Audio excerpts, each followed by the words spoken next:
Good morning, Wednesday. Oh, no. Where did you come up with that, Doug? All right, I have audio confirmation. Saturday, 11 a.m. in the Pacific time zone. Come over in here and have a look and see if SpeakerBot is working. Got my audio check. Yes, affirmative. Yes, and I saw that graphic analyzer. So yeah, we're all good. I said, oh, December 14th, 2024. I knew something was missing. I think I said Saturday. There is a question in chat. So we're going to go, or a subject in chat. So we'll go to that right off the bat and say hellos to the peoples. Chris Garrett, hello. Rick Leaks, Chris Garrett, there is an issue with Edge. You type messages in comments section on any video, the box is blank until you hit post. Does not happen in Chrome. Ken Stout also has the issue. He said he researched it and it was related to dark mode. So I have ideas on that. Let's see. I'm going to go ahead and give you my ideas and then catch up with the rest of the chat because you can check on this while you're while I'm reading the rest of the chat. Well, a troubleshooting step. What I like you to do, I assume that you have your dark mode now on for Chris and Ken, wherever your issue is. Well, type your message and then hold down the shift key and press left arrow to highlight over those letters. My guess is that the letters are actually being typed in the same color as the background, whatever the background color is.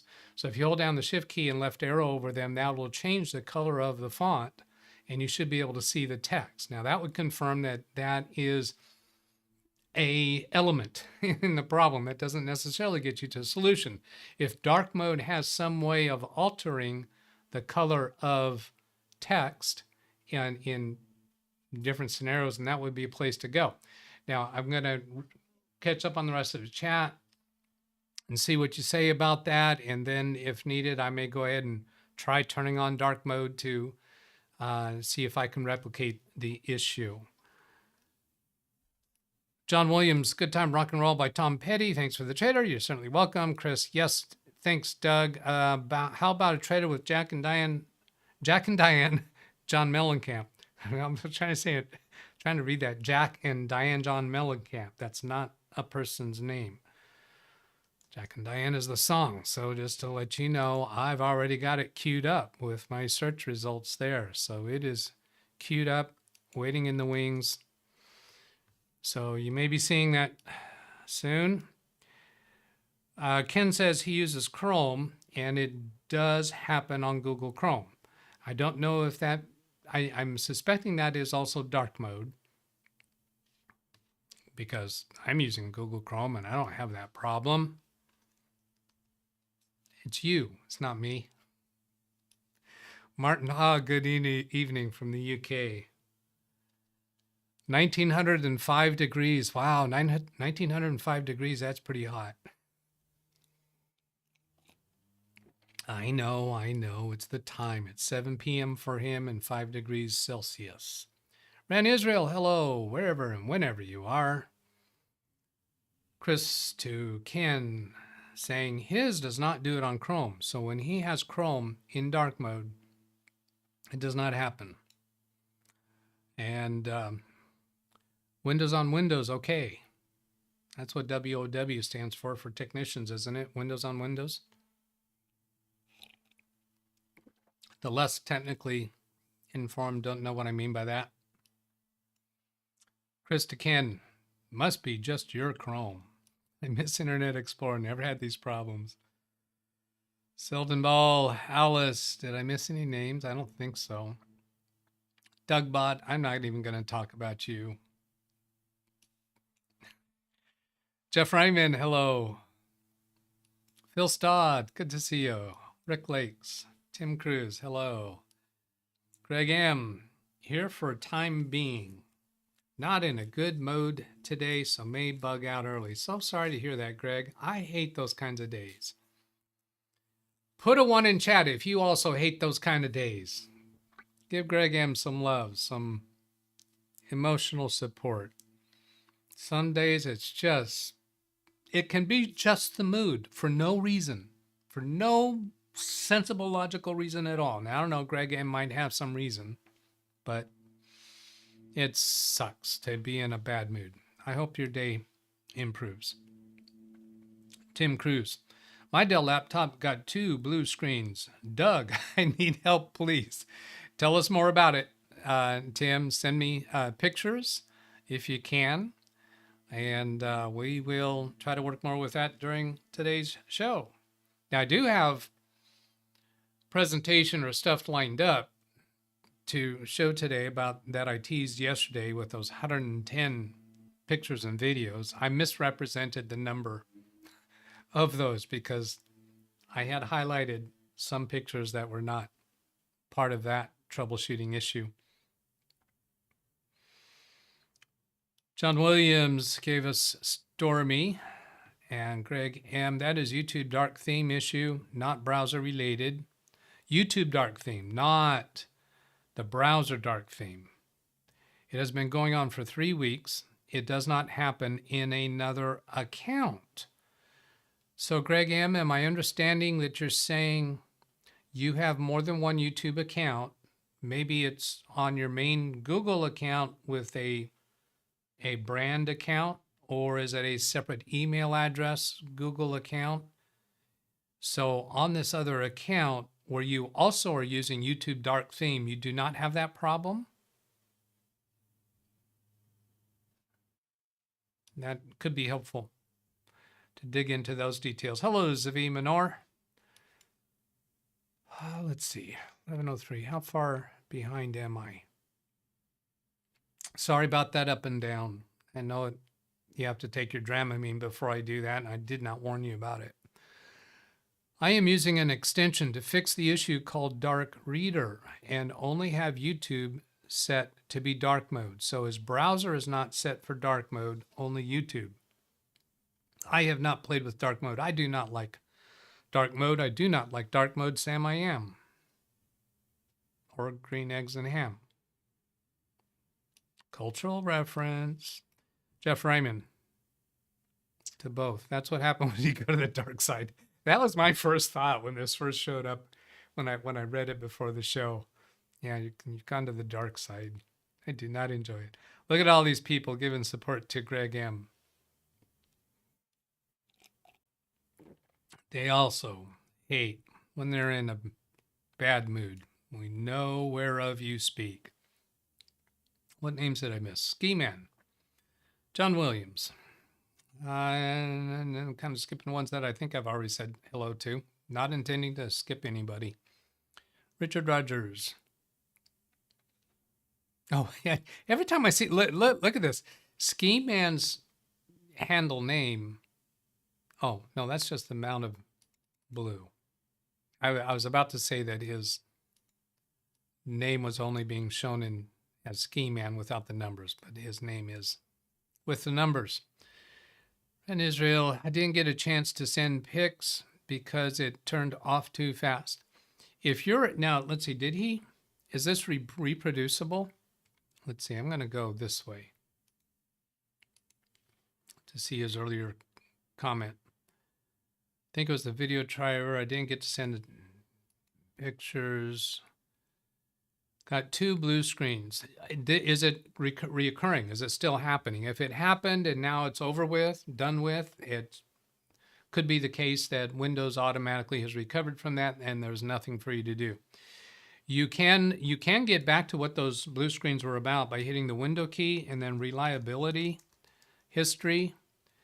And then in reliability history, you should be able to go back and find those events. You find the X on the day where it happened. I'm not going to talk about my red X's now. We've talked about that before. But then when you go down into here, you should be able to find that event. I don't think it's actually labeled as blue screen event, but then when you double click on it, you get more detail about it. So you can send a picture of that. So it's okay that you didn't catch the blue screen quick enough to get a picture of it. You can go back into reliability history and get it from there. And I see you saying that you will do that. Now going into him that way took away his blue highlight. I think he thinks it was the video driver. Yeah, but still, if it's not reoccurring, if it happened once and it's not continuing to be a problem, I'd suggest don't even bother with it. If you can make it happen again, or if it happens occasionally, even when you can't intentionally make it happen, then it's worth following up on. It's a YouTube account issue separate email address. So he's got 2 different email address accounts that he's using. No issue with the other YouTube account. So it's something to do with his specific YouTube account. Like, do you know any differences between this? I think you're really on target here as far as coming up with a useful solution, because you have 2 separate YouTube accounts that use separate email addresses, so they're actually separate Google accounts. What's different about them? Excuse me. I don't think you have a monetized YouTube account that I'm aware of. Maybe you do. Maybe it's the other one, and it's secret. It's secret, so we don't know about it.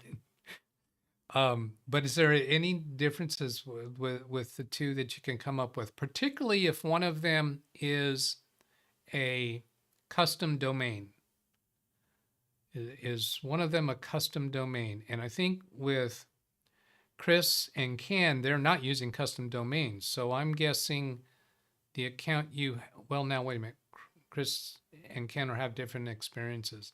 I don't have any reason to think that a custom domain would cause that issue in particular, but any differences between those accounts? John, to me, were you able to accomplish all the updates this past week? Yes, I made comment about updates yesterday only in the sense that I had to do restarts on my computers on Tuesday, Wednesday, and then I think they all did another update that required a restart. Now, if you're referring to 24H2, no, I still have not been offered 24H2. But I do have some information about that I might go into during the week. It's not important, but anyway. Greg M., I find that normal mode on YouTube hurts my eyes. Yeah, I find that dark mode hurts my eyes. I very much like normal mode. But I understand. I get it. If I miss saying actually hello to somebody, please forgive me. It's not intentional. John Aloy, I think this is the first time I've seen him. Good day, everyone. Happy Saturday from Virginia. And then I start highlighting things without even reading them. John, Rand, still happening every time. Oh, every time you turn the computer on. Yeah. So send me, if you can send a picture of that during the show, let me know in chat. Let me know in chat with an exclamation mark C. Then say, I sent an email. Now, SpeakerBot won't say I sent an email, but just exclamation mark C and then whatever you want trying to say to me. And I will get it that way. 2 times today. Hello, Jim. In not abstention. Hello, Jim. In the future. I'm in Jim's future because he's in DVR mode. So I'm talking to him from the future. Hello, Jim. Wintermute. Yeah, Ken said he's on his show last night. Wasn't sure he was going to make it today. So glad to have you, Ken. Greg M. This issue has happened before with YouTube and Dark Theme. Neither are custom domains, simply another Gmail account. Seems like there's got to be something different about those accounts that could be decipherable or figure outable. Figure outable? Did I just coin a new word? Figure outable. Team YouTube on X said delete cookies. Okay, well, that makes sense. Did a selective deletion of some cookies, did not help. Did you delete YouTube cookies. I'm assuming that you did. I kind of inclined to do selective cookie deletions too, particularly when I'm dealing with the client's computer, because they may actually rely on cookies in certain environments, certain situations. I'm not sure about that. I should probably just go delete all cookies and see if I get complaints. Greg M, fresh chat message. I deleted Google and YouTube cookies. That makes sense.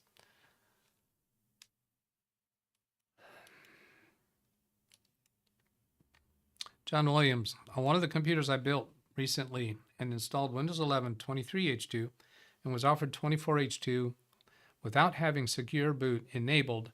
Not sure why it did that. When you install Windows 11, fresh install, it's a computer you built, so fresh install. My understanding is with a native Microsoft ISO, it's going to require secure boot enabled. If you created that installation media through Rufus or some other utility that gets around the requirement for having secure boot enabled, then that might be a way to do it. 24H2, I don't know that it requires secure boot to be enabled. I kind of doubt it. You can install Windows, you can turn secure boot on, install Windows from genuine Microsoft ISO, and then go back and turn secure boot off. You don't have to keep secure boot on. Many computers always come with secure boot turned off, but they've already installed Windows. All I'm doing is the out-of-box experience. So I'm guessing that they're using an ISO that does not require secure boot to be enabled. Ken is peeking in from time to time, visiting mom. Best wishes to Ken's mom in a rehabilitation mode, I guess, nursing home, something like that. Sorry that I don't have the vernacular quite right. Do we think Ken knows what the word vernacular means? Google, in their infinite wisdom, has buried the selective cookie deletion under view permissions and data stored across sites. Everyone knows that, right? Sarcasm. I didn't feel that was really hidden. It's got to be. You got to, if you want to do selective cookies, you got to dig down for it. Let's see, where was that at? Privacy and security, I think. Because cookies has to do with privacy, third-party cookies, delete browsing data. So if we go into third-party cookies and then allow third-party cookies I'm not sure if I'm going the right direction. Yeah, here it is, see all site data and permissions. And then here's where you can delete cookies for individual sites. I wouldn't call that buried. Perhaps it's the way they apply the words privacy and security. When you're thinking of it backwards, once you know where it is, you say privacy, cookies, privacy. Okay, that makes sense. And then come back here to this page, third-party cookies. Yeah, these sites, they are third-party cookies, right? They're not cookies that your mom baked. And then come back here and we're on privacy and security. I kind of think that makes sense. It's not intuitive to us as human beings to realize that that's the way to go. Alice, best wishes for Ken's mom. Okay, so now let's go to channel comments. Haven't seen a message from Tim yet. Got a couple comments in here from Carrie Holzman. Awesome, awesome, awesome. Always happy to see comments from Carrie. And let's go, this is the one that's the long piece today. So let's start with this one where he addresses the subject that I brought up, I think yesterday, about break fix. Also, with regards to break fix versus MSP, there is, in my opinion, a very different approach. Being proactive prevents a lot of issues from ever occurring. okay, I'm going to come back to this phrase a little bit later. And when problems come up, the technician knows sooner before the problem gets worse.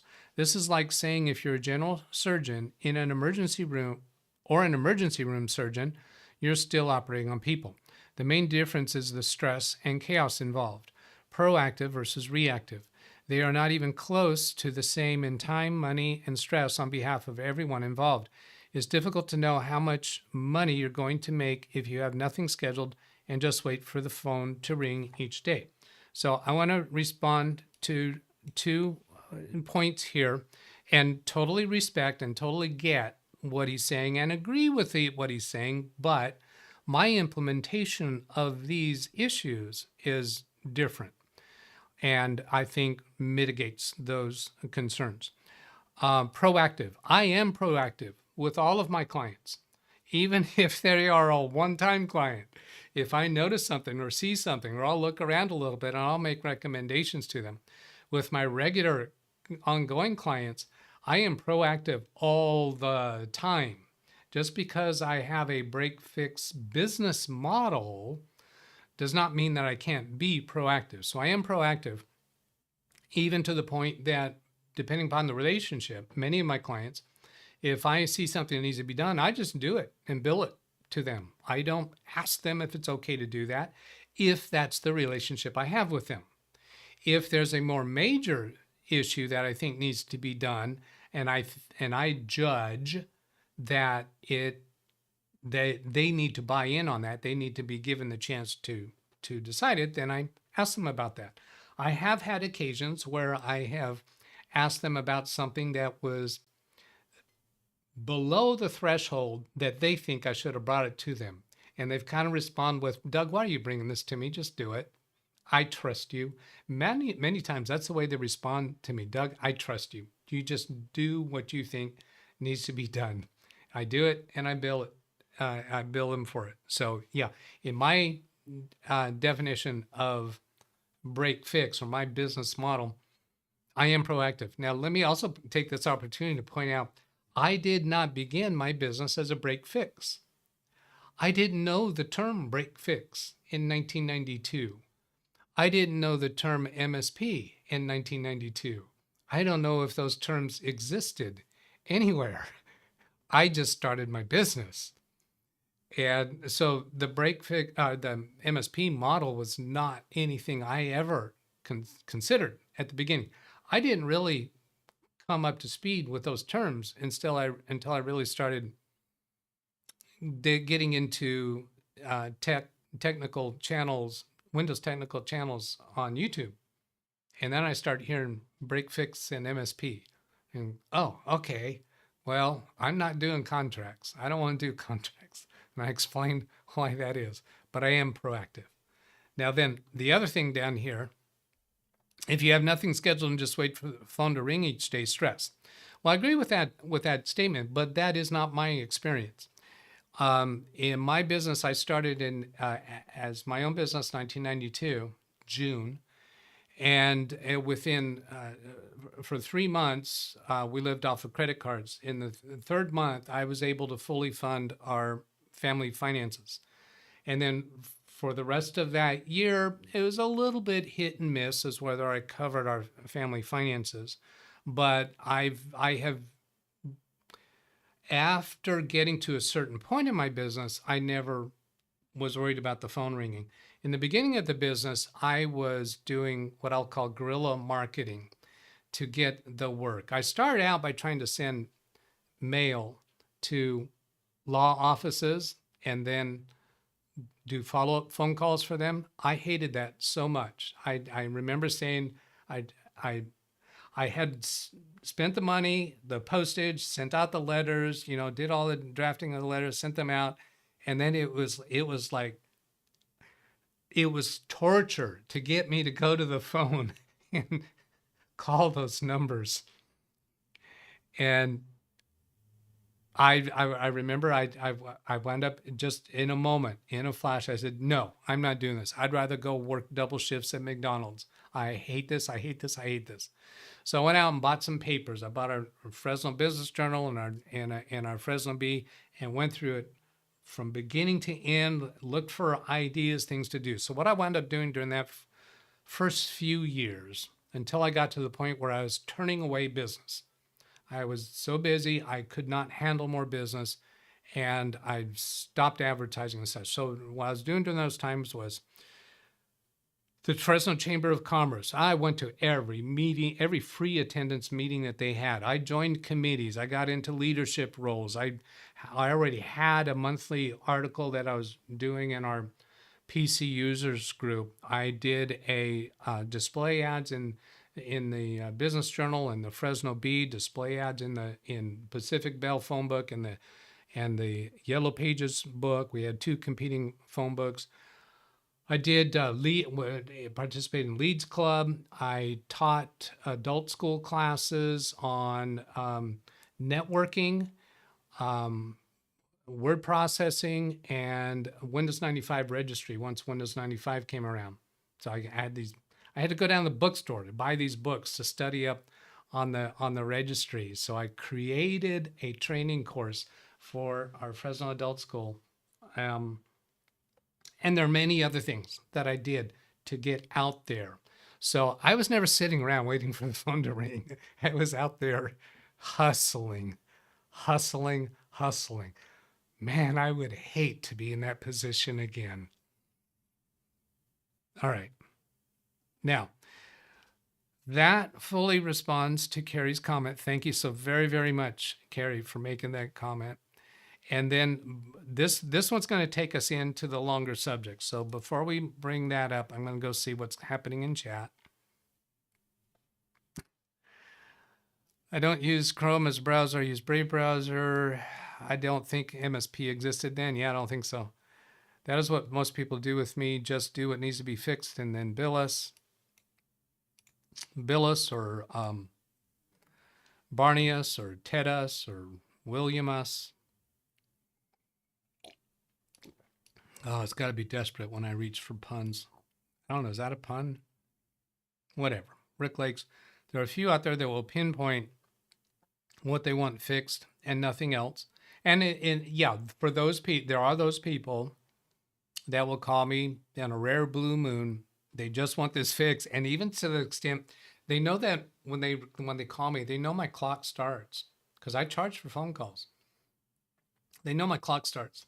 And I can hear them speaking fast, and they never do any, little friendly background. Hi, how are you? And what's your plans for Christmas? No, they don't do that. They just in and out. And then when we get to where it's fixed or we got a resolution, let's say, okay, thanks, goodbye. That's fine. That's fine.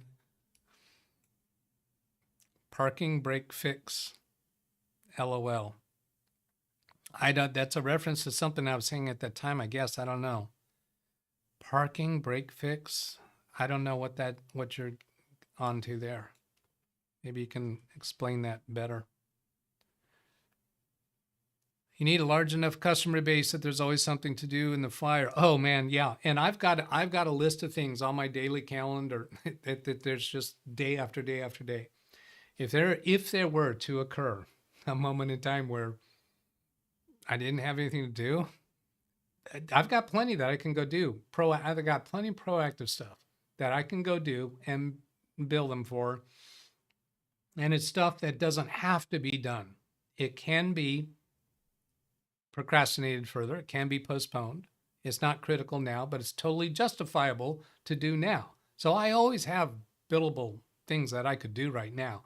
And because of that, I have evolved to the point where when people say, when you have some free time, could you do such and such? There is no free time. My off time, when I'm not doing billable work or when I'm not on the computers, I consider that to have a higher price tag than my billable time. So it is more expensive time because it's the reason why I work, right? So I can enjoy life. That time is more valuable to me. Not less, not free. Maybe a little more discretionary. Oh, and another piece on that. I had when it got to the point where I was turning business away, I didn't stop all my advertising immediately. But then when I called them and said, okay, I want to stop that advertising, or they would call me to like annually renew the phone book, and I said, no, I'm gonna cancel that, not gonna do that anymore. And they said, oh, are you going out of business? Are you retiring? Are you? And I said, no, I just don't need any more business. And others advertising sources would call me trying to give me a outstanding, inexpensive deal. Said, don't you want more business? I said, no, I'm turning business away. And they say, and they get this attitude, this, oh, that must be nice. Like this sarcastic tone in their voice, you entitled whatever. Maximus. You need large enough content, Maximus. Was that a cultural reference thing that I did? I don't know. Sometimes I'll do cultural references that I don't know where it came from. I'm not going to respond to DougBot's comment. Oh, yes, I should respond to DougBot's comment. I should. Come over here to edit the current live stream, come into customization, and this live commentary is preventing some people from communicating in chat right now. Is that you? Are you one of those people? And they're saying, doggone it, I can't type anything into chat because he doesn't allow it. Well, here we go. Now you can chat, and you're going to be totally welcomed when you show up in chat. Doug, have you listened to the live, possibly jazz music with AI running the scenery? It's an interesting perspective on how the 50s were much more creative. The 50s? They didn't have AI in the 50s. What? Maybe the jazz. You're attributing jazz to the 50s? Jazz is still alive and kicking, isn't it? It's not gone. Maybe it was more prominent in the 50s. If you got any links you want to share with me, go ahead and do it. Maybe one way to put it anyways, I was just wondering if you've seen this video is live. Yesterday it seemed to have different content and the way the women look. Has. I'm having trouble understanding that sentence. I'm not going to try to decipher it. Parking brake fix. Oh, okay. That's what that was. Maybe it was it John Williams that said that? Parking? Yeah. Parking brake. Fix the parking brake. I get it. Don't hate the player, hate the game. I guess it may be called vintage Christmas music. Anyways, I kind of like what the AI has created and was curious how that was done. Here we go. I'm going to have to mute this. Let's see, I'm going to go over and Chrome browser audio is muted. So even if it's playing for me, I don't think you're going to hear it.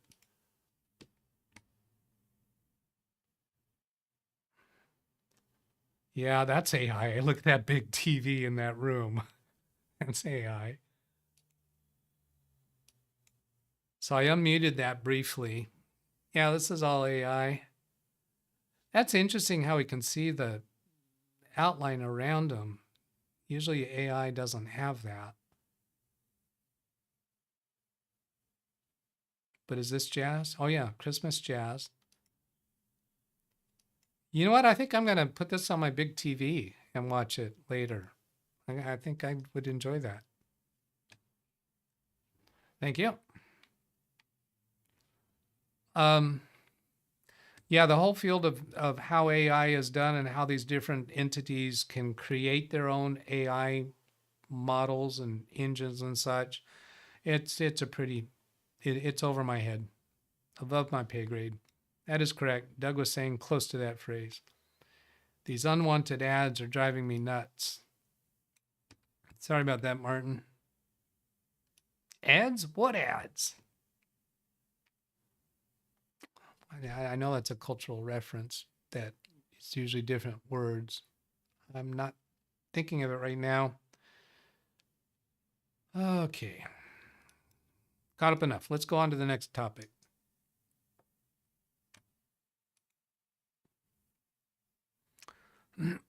Let's do a thumbs up and heart. I don't think I need to give Carrie a timestamp. Carrie, if you do prefer timestamps, let me know that. I'd be happy to do that. I know you're not going to watch all my shows all the way through, and quite absolutely all right.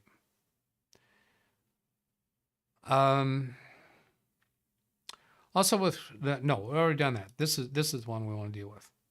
Yeah. Okay. So regarding the issue that I teased yesterday, I'll take a guess about that slow upload speed on the client's PC. I showed it yesterday, a photo of their speed test, and it was, I think, 600 something megabits download speed and 0.01 upload speed, or 0.0 something. Either a newer driver is needed or a router switch modem needs to be rebooted, unless it's a Wi-Fi connected PC. No, it's Ethernet, in which case it's a bad card or the broadcast channel needs to be changed on the router. Those are my guesses. Can't wait to hear the actual resolution when you share it tomorrow.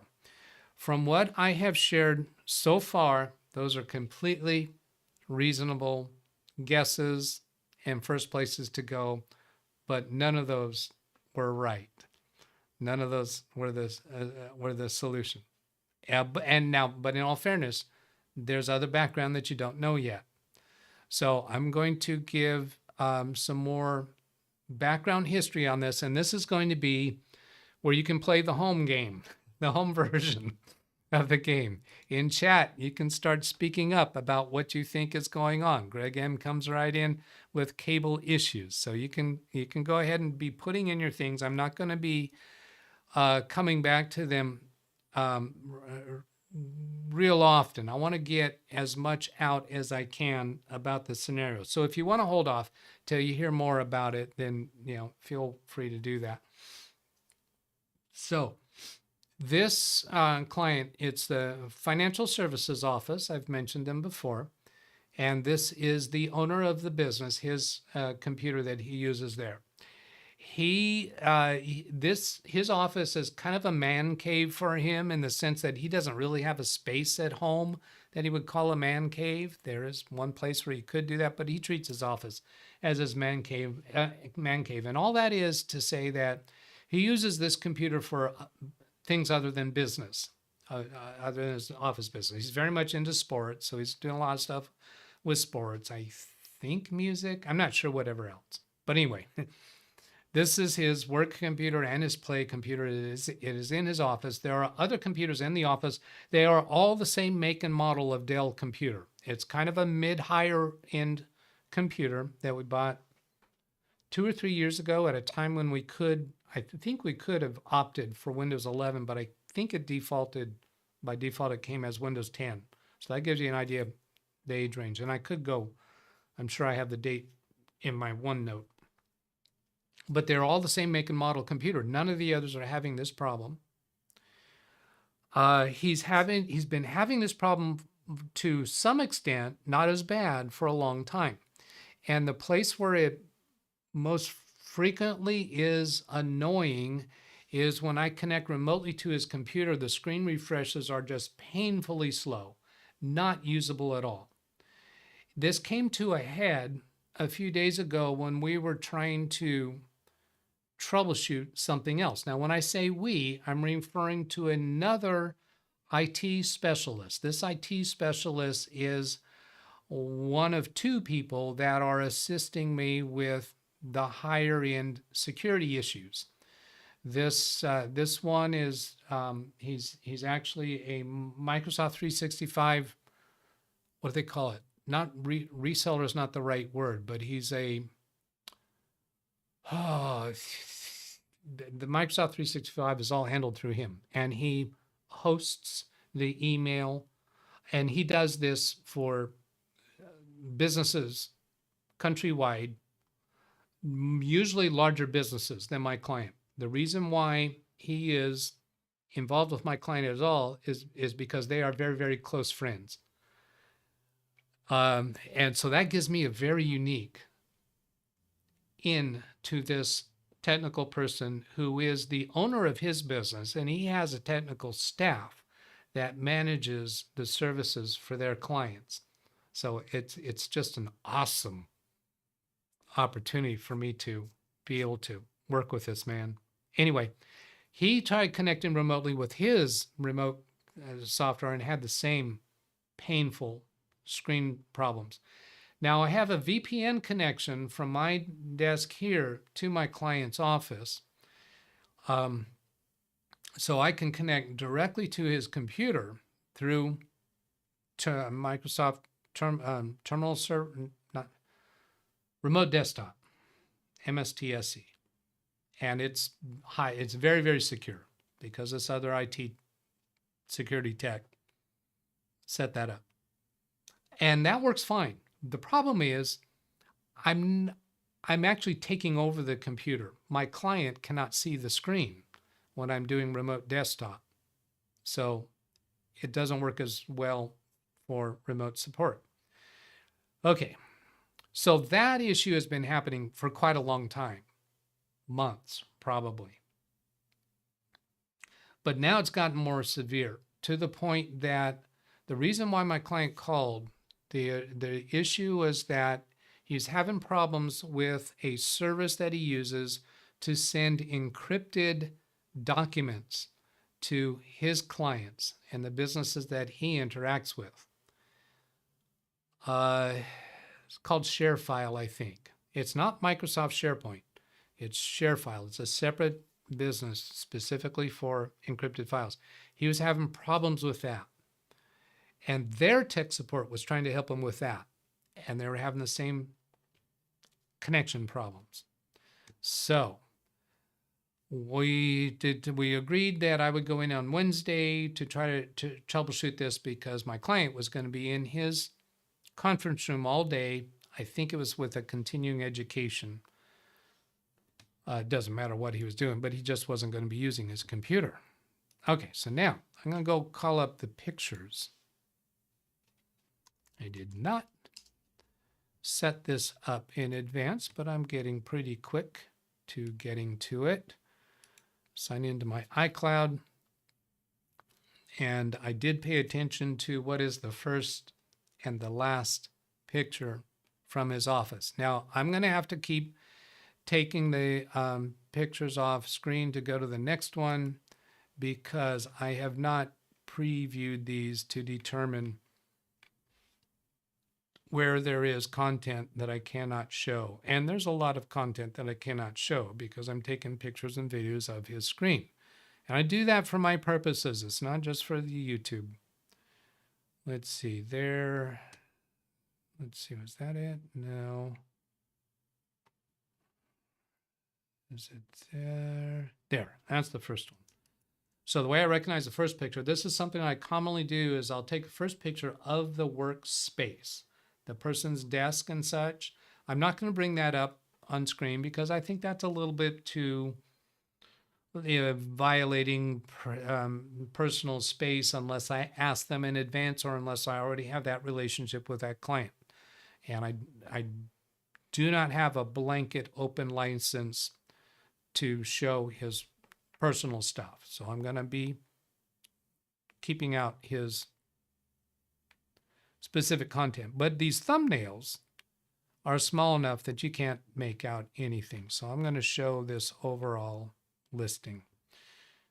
Here I'm showing 110 selected, starting with the area at his desk. And yeah, I know that was a thumbnail of his desk.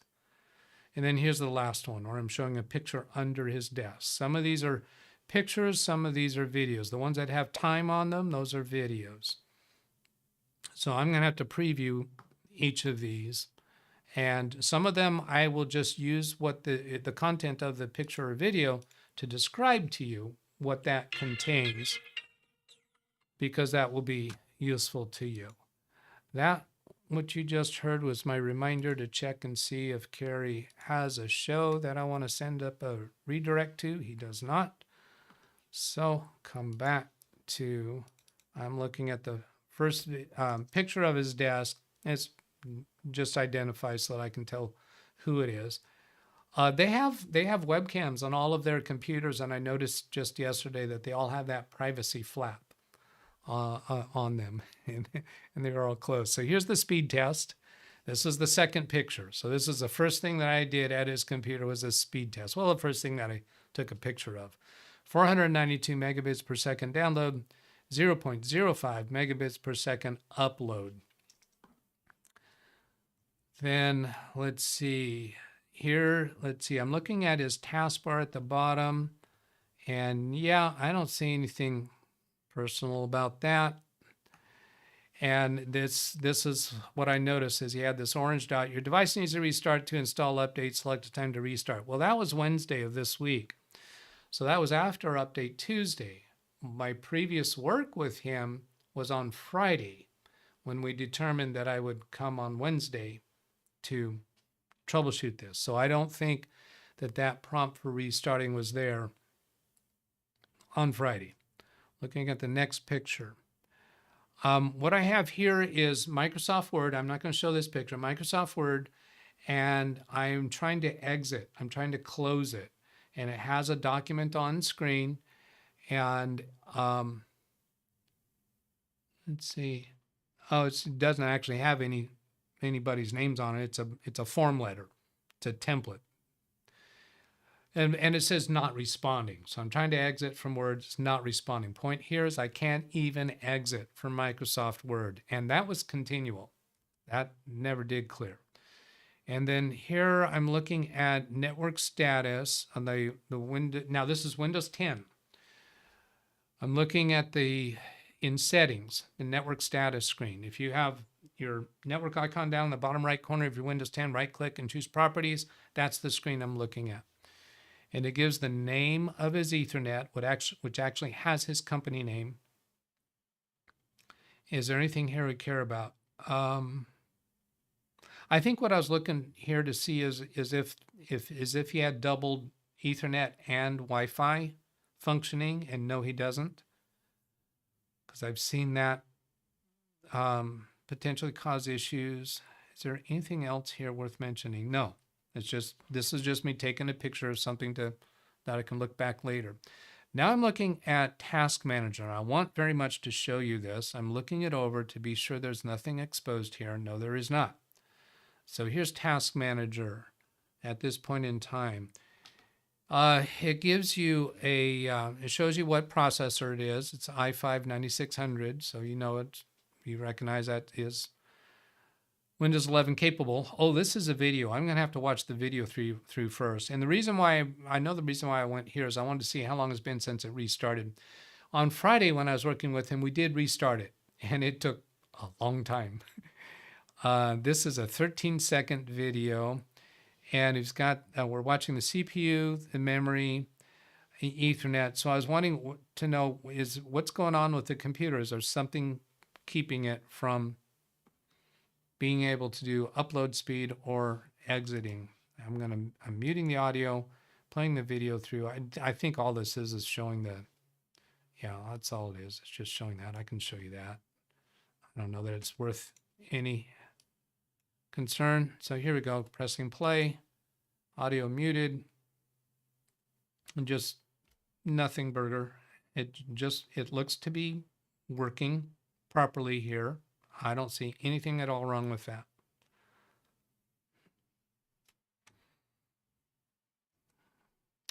Next picture. Okay, I'd like to show you this. I'm looking it over.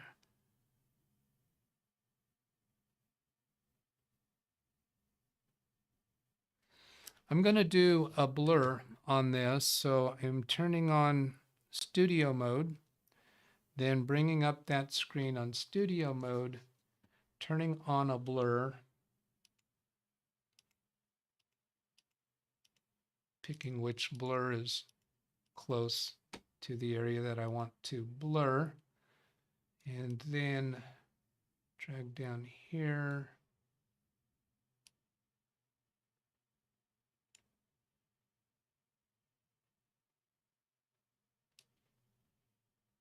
There. Okay, and this is a picture. Then I'm going to pop out that Windows, so I can see it full size and verify the blur is acceptable. Yes. Now, transition that and then turn studio mode off.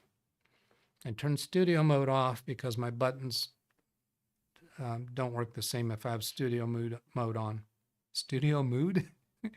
So this is a killer. This is a app that comes with Dell computers, and it's showing green check marks implying everything's good as far as this killer app is concerned. Now, this was already open when I got to the office, and I don't know who, I'm suspecting that his vertical market software company took him in to look at this because they're the ones that requested the speed test to begin with. Taking a little glance at chat, Greg M is saying killer network card. I'm not sure that the network card is actually branded killer. I think killer is a network app that's included on Dell computers of a certain genre. Okay, moving to the next. Here I have, okay, this is showing the client screen, but there's nothing identifiable there. So I'm going to show you this because this is just also Adobe Acrobat, unable to exit from. I'm trying to exit from it, and then the screen starts redrawing, and it just will not complete redrawing. That's how badly this thing is operating. Now that I don't see where that has much to do with upload speed, except exiting that is probably closing the document, which is most likely stored on the file server. And then here's Microsoft Word trying to recover your information.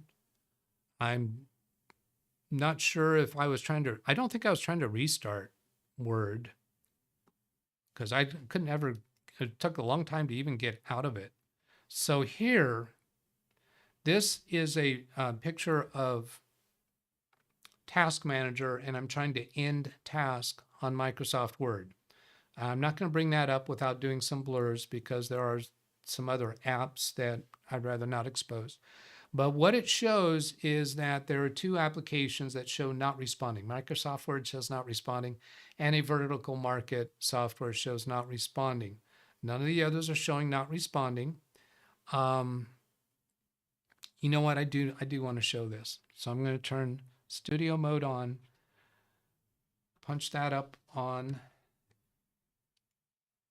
the preview screen, and then move the blur that I already have turned on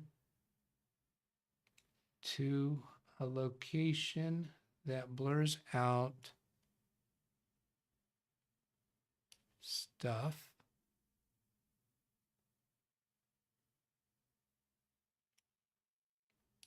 And shows stuff. Yeah, I think that's good.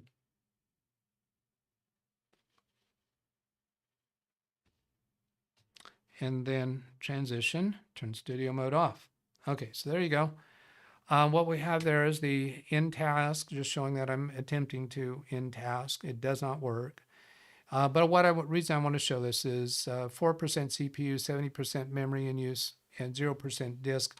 And all these applications that are open, there's, if I were to click on this greater than symbol and expand that section, what you would find is that some of these, the ones that can have multiple windows open or multiple tabs open, have an excessive number of things open. This particular client is one of those people who never closes anything.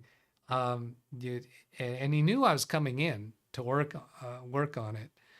But that's okay if he wants. And also because they would not close on him, might have been part of the issue. But he's got 70% memory in use. That's pretty high.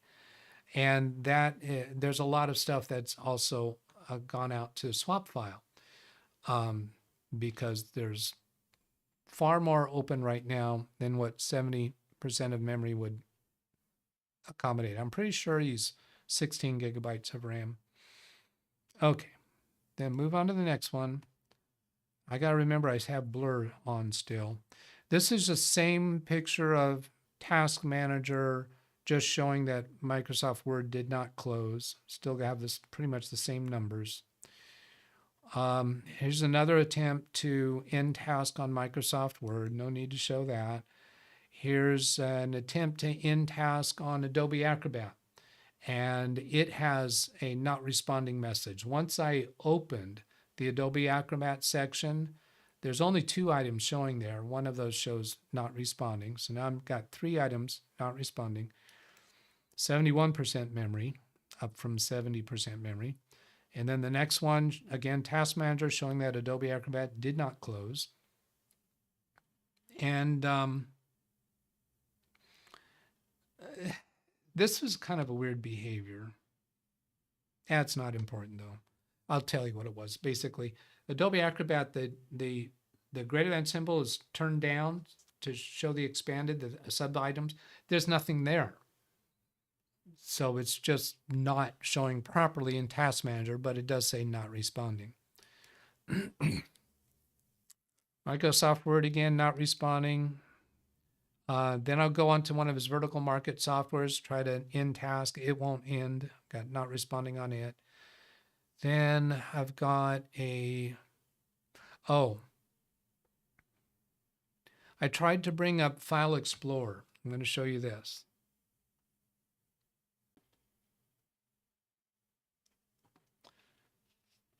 Let's see, click on the blur and move it.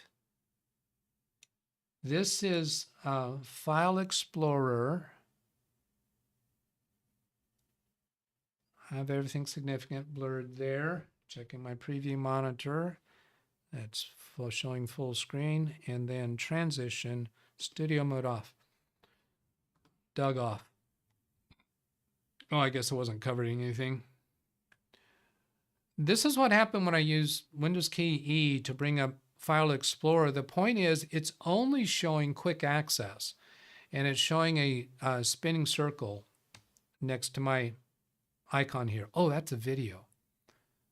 Let me go watch and see what's happening there. Yeah, so take that off screen for you. Mute the volume. I don't do any talking on these. I just want to be sure not to catch background volume. Oh, yeah. Yeah, I want to show this. Scrubbing forward to see. Yeah, it's a good thing to preview this because I pan the camera to go look at his computer.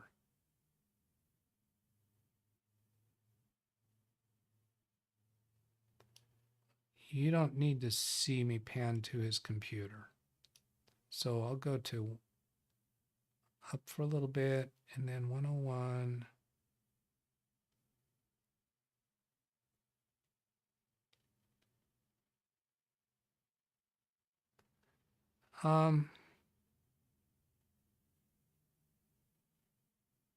You know what? I'm going to go ahead and do this.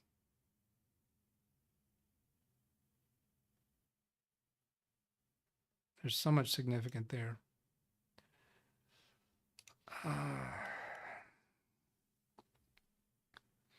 Okay, just clicking play here. All this is showing is how slowly that green bar is growing. Okay, so I'm going to pause it there. I'm going to describe to you that what happens is it gets up to the edge and it never does complete. And I've seen this behavior before. A little bit further along in this video, I pan down to his camera to show that there is a thumb drive plugged into a USB port. Now I'm going to skip over that. I'm not going to show you that pan because it goes across a little bit of his desk. But I can, you know what I mean. There's a USB drive plugged in, and that could be significant. I'm going to take that off screen. I'm going to advance past that point.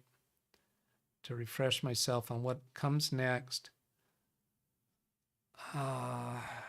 Let's see. Here's where the green bar is further along. That's all that's doing is showing that it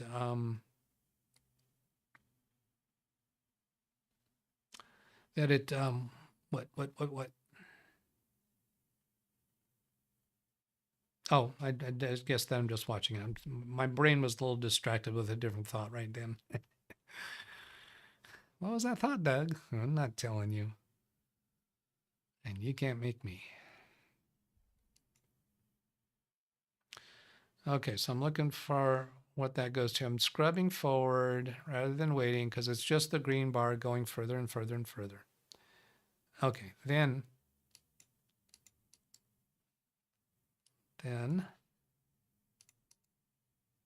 here. Yeah, I can show that. Turn off the blur. I'll have to punch that up before I turn off the blur. There, the blur's in a place that doesn't matter. Just I'm showing here is I'm clicking to safely remove that thumb drive. Now, I'm giving you the real experience here. I'm not just getting right to the point of what the solution was. Some pieces, some elements of this that we've gone through so far, or what we're going to, will give some of the opportunity to figure out what is going on. I see Martin saying, is MS Updater still running? The computer has been running since, well, on Wednesday for 4 days.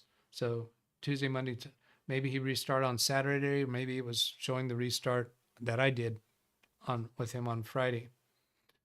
And so it went through Windows Update. So I don't think it was currently downloading updates, but I do not know that.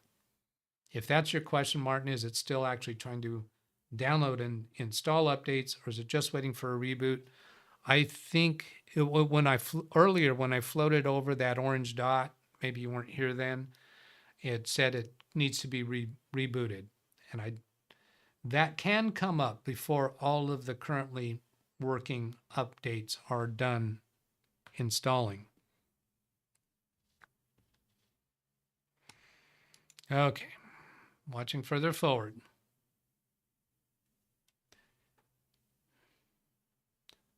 And then I'm waiting to see a response that it's safe to remove it. My recollection is it does not ever give me that. I'm scrubbing forward. There, I got to a point in the video where I pulled it out. I'm trying to see if it told me that it's safe to remove it. I don't think it did.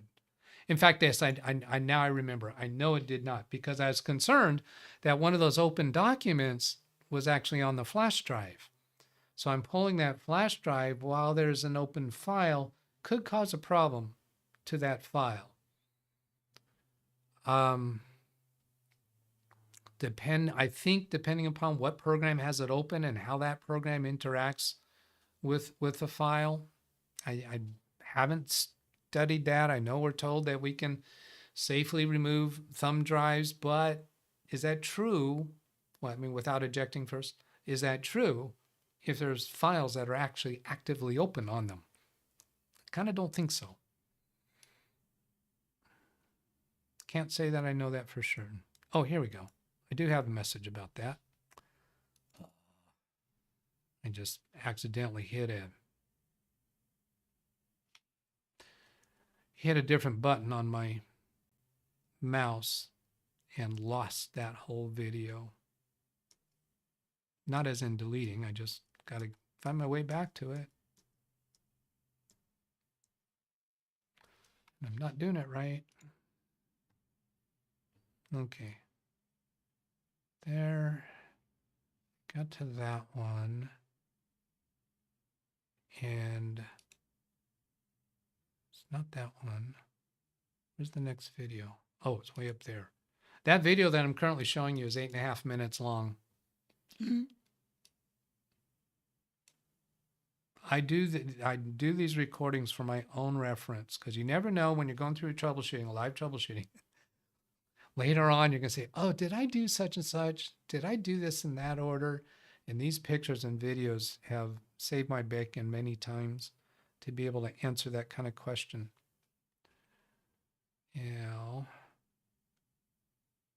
there's the eject.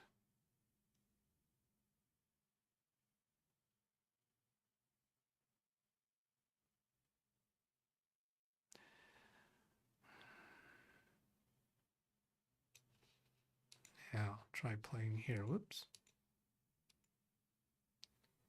There, I'm pulling it out. And then I think after I pull it out, I get a message, which was comforting because this message tells me the computer was still functional to this point. I pulled out the thumb drive, then I got this message. I'm going to go ahead and do the blurs for this. I have to do more blurs in order to accomplish this one.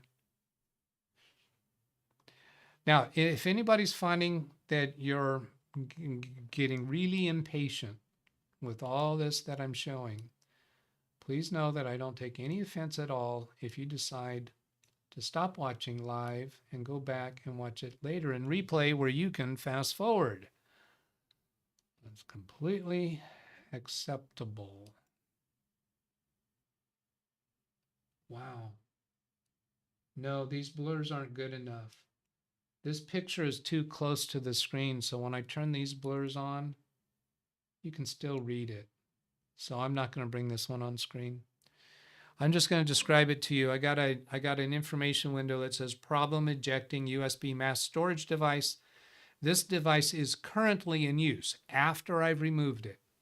Close any program or windows that might be using the device and then try again.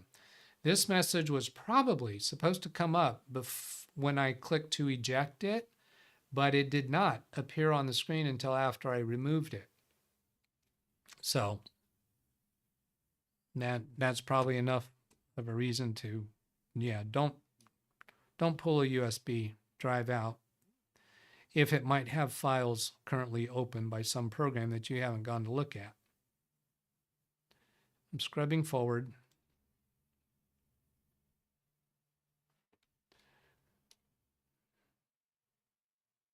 Now, what am I doing here? Oh, I'm showing keyboard. And I was contemplating whether I can show this or not. I'm showing a video of the keyboard. This is the same video, right? Well, I got to the point where I panned down to the keyboard, and I'm just showing that I'm doing Windows key E to bring up File Explorer. I'm not going to show that because there's some post-it notepads that are readable, even with blurring. And then that green bar is growing again. So this was just another, get there in a moment. This was just another attempt to open File Explorer after having removed the USB thumb drive. It still doesn't work. It still is the green bar growing across. So I'm not going to show that. Looking to see what that was. Randy Israel says, was there some sort of portable app running off the USB drive? I don't think so. I'm pretty sure the only things on the USB drive would have been PDF files or Microsoft Word documents, Excel spreadsheets. Those are the things that he would typically have on a thumb drive, because all of his programs run as installed programs. And I never did even look at a listing of what files are on his thumb drive. When I was finished in his office, one of the last things I did was plug his thumb drive back in. I did not look at it. So anyway, after removing the thumb drive, open the File Explorer, the green bar, still slowly moving across the screen, never gets to the end. And then what am I doing here? Oh, I'm putting in my own thumb drive to call up tools, because I have tools on it. I made in preparation for this visit, I made up a new thumb drive that I'm going to call my 2025 repair tools thumb drive. Read chat, please. Put some tools onto it for scanning for and removing viruses and spyware that get past other protections. Turn off studio mode looking at chat. John Williams gave me a exclamation mark C, but didn't see anything there, so I'm going to look back at his prior comment. Says, going to take a nap as I did not sleep well last night. Have a wonderful weekend. All right, well, have a good sleep. Read chat, please. And another read chat. Ran Israel. So removing the flash drive did not improve performance. Not for File Explorer, no. And nothing else. The other programs did not respond to in-task.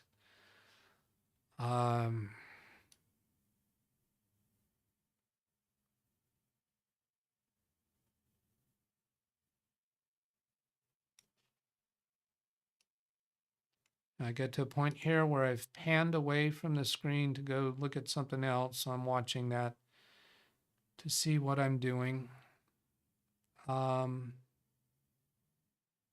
Oh, yeah, okay.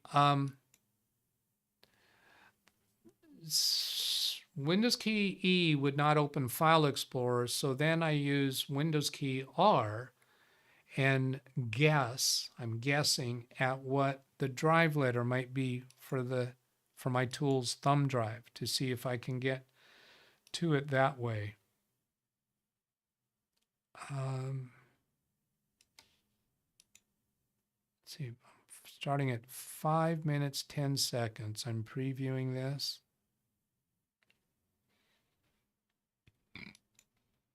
Yeah, I can, this is so blurry. I don't need to do a blur.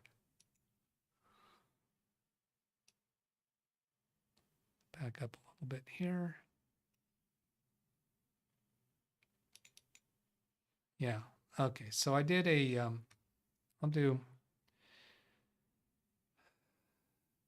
studio mode, bring that up on screen. I'll do the blur over there since it's pretty easy to get to.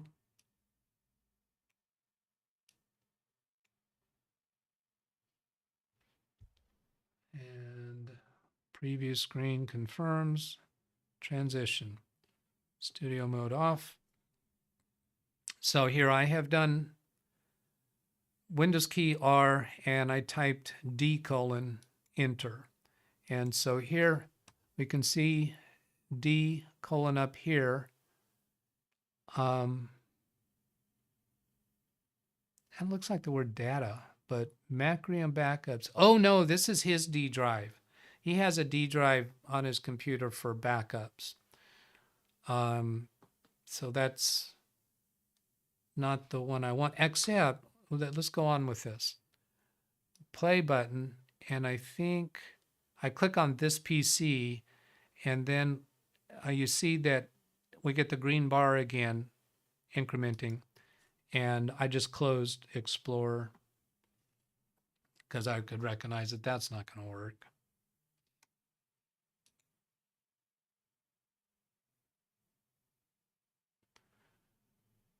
Oh, then I'm going into, I think I just called it disk management. I'm going to go back. I don't think it responds.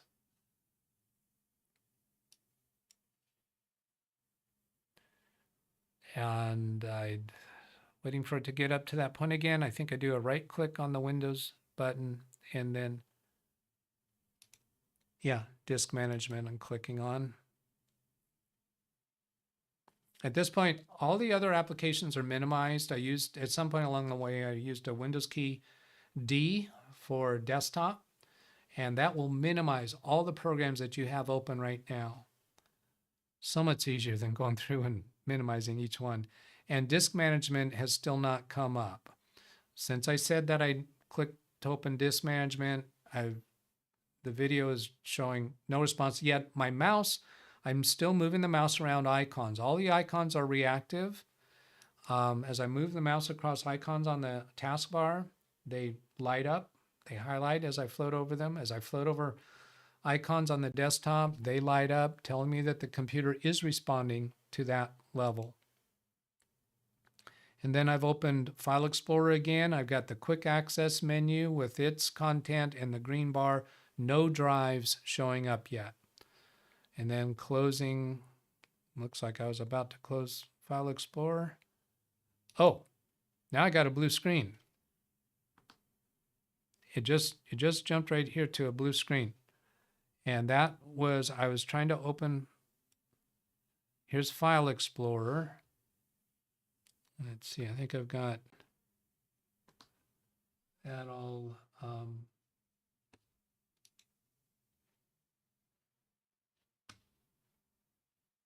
Yeah, I'm going to drag that blur out further. And so this is a very blurry screen, but you'll understand that this is File Explorer open. And the green bar, and then I get this blue screen. And this is a really, really, really blue screen. Okay, I'm going to stop that there and check to see what comes up next. And I'll show you what comes up next. It's just blue, right? No text. It's not a blue screen of death yet until there's some kind of a message. I'm still playing it in real time. There's a mouse arrow, and I'm doing Control-Shift-Escape. So here I did a Control-Shift-Escape. I'm going to turn off blur for this. And it gives me, well, the video is still blurry. Gives me a not responding message for one of the programs.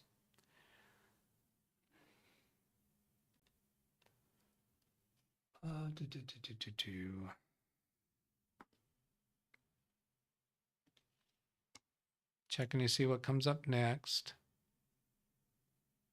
And I click on Close Program for that program. Gives me the program name is not responding, and then got a blank blue screen again. And my mouse arrow moves.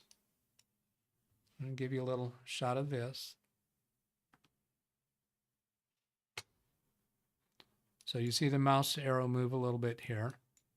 Just show you full blank blue screen. This is pretty, I don't know that I see that very often in a misbehaving computer. Control-Shift-Escape to try to bring up Task Manager. It does not work. Task Manager does not appear.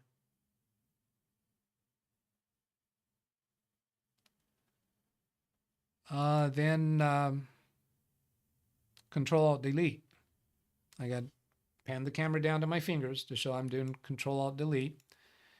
And here I got a response from that. So Control-Alt-Delete did bring up that Control-Alt-Delete menu.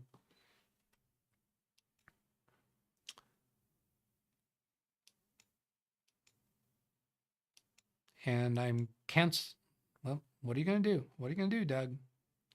What are you going to do? Clicking Task Manager? Is that what you want to do? Yeah, he clicked Task Manager.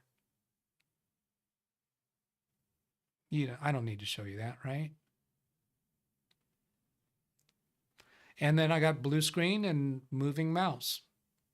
Control of my mouse after trying to cancel Task Manager. So I couldn't even get back to something functional then. Control-Alt-Delete again. Sign out. I'm trying to sign out. I'm going to give you that. Signing out. Now I'm not going to click play while it's on screen because it might then show up my client's login name if it gets to a login screen, because I don't remember. It's only 19 seconds left of this video. Signing out. It says signing out. Still have control of the mouse arrow.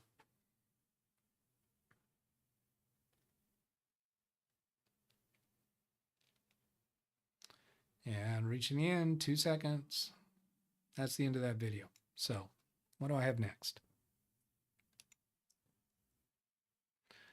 Here I'm showing the computer under the desk, and I think I can show this. This is not anything embarrassing at all.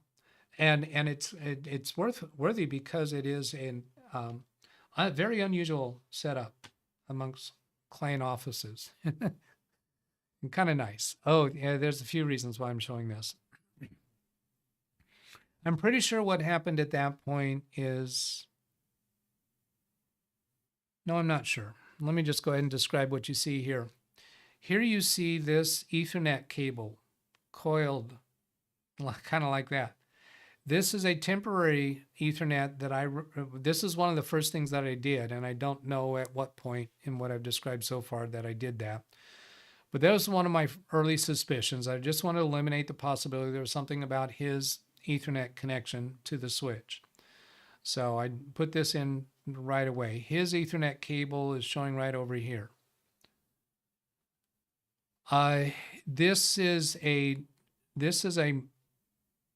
carrier or mount or something for the computer that's bolted to the bottom of his desk. It slides out. Right now it's in its slid out position and it's turned so that I can access the back of it. Normally it's turned to where this front side of the computer is out facing this direction. It's basically a 90-degree angle to the back of his desk. There's two USB cables there that are, let's see, there's actually three USB cables. One goes to his speakers, I think, and he has wireless keyboard and mouse. What did I wind up deciding the other two were for? I don't remember, but they were inconsequential. They weren't any kind of drives. Up here, I'm not remembering what that one was. Anyway, his USB connected devices, none of them were anything that would have a drive of their own.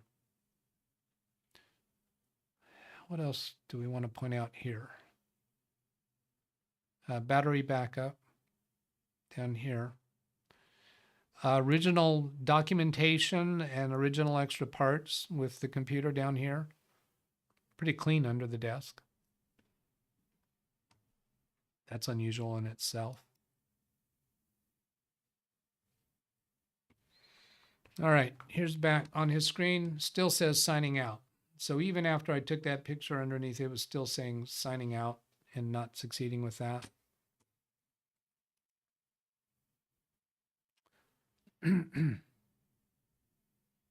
Here I'm showing a Control-Alt-Delete. Hey, Doug, why do you bother showing us this? What I'm showing you here is that I document my path because I don't know what the solution is going to be. I don't know if I'm going to solve it. So going to bed at night, I'll commonly think of something. Did I do such and such? What order did I do things? And you wind up doing so many things that it all becomes a blur. And then somebody asks, well, did you try such and such? And you can say, I think I did, or I'm sure I did, but you're wrong. So I've been doing this pictures and videos of my work at client's desk for longer than I've been doing YouTube. Selden Ball in chat says, being clean under the desk inspires a worry that a vacuum cleaner might sometimes hit the computer. Yeah, well, oftentimes the computer is on the floor. And in that case, what I find is often the case is the office cleaning staff, they won't clean beyond like 6 inches away from any wires or computers. I often find that. So usually the area around the computer under the desk is really, really dirty. And I do carry a small shop vac for that purpose. Let's see, I showed you this Control-Alt-Delete. And so I did that while it said signing out. And Control-Alt-Delete did not bring me up the sign out, the task or the Control-Alt-Delete screen. It's not Task Manager. I don't know what to call that screen. When you press Control-Alt-Delete and you get those 5 options, however many they are, I don't have a word for that. Ah, see here. Yeah, I can show this. And this is where I'm documenting my process, and it's really useful. This is where I'm holding down the power button to force the computer off because nothing else is working.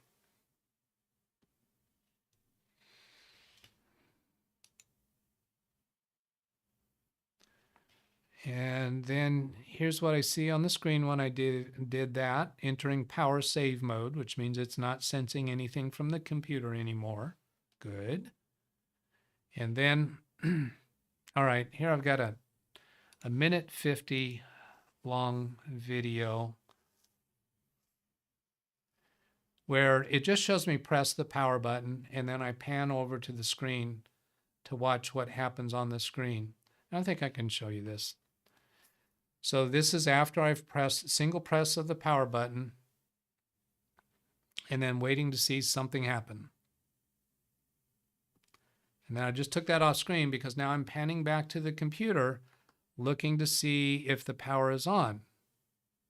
And press it again. And it is on, so I hold it down again for 10 seconds so it goes off. Then let go and then press. And we see it turn on. Well, we see it blink yellow. There's his wireless keyboard mouse dongle. And I'm looking back at the screen by turning my head to see if anything's happening. I just moved the camera back up to the screen to document. There's no image on the screen. So it's not turning on. I'd forgotten about this.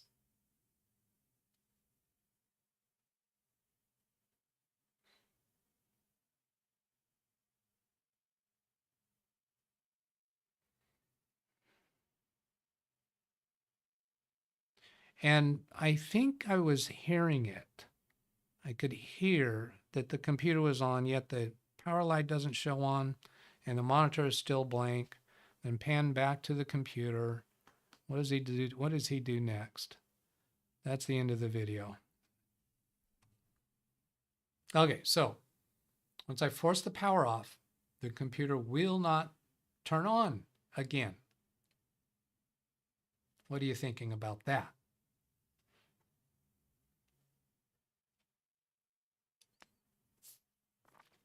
Okay, now I'm going back to the back of the computer. At this point, I think it was at this point that I got more interested in what are these various USB devices. So this is a type C right here. I think that was just a charging wire that he wasn't connected to anything.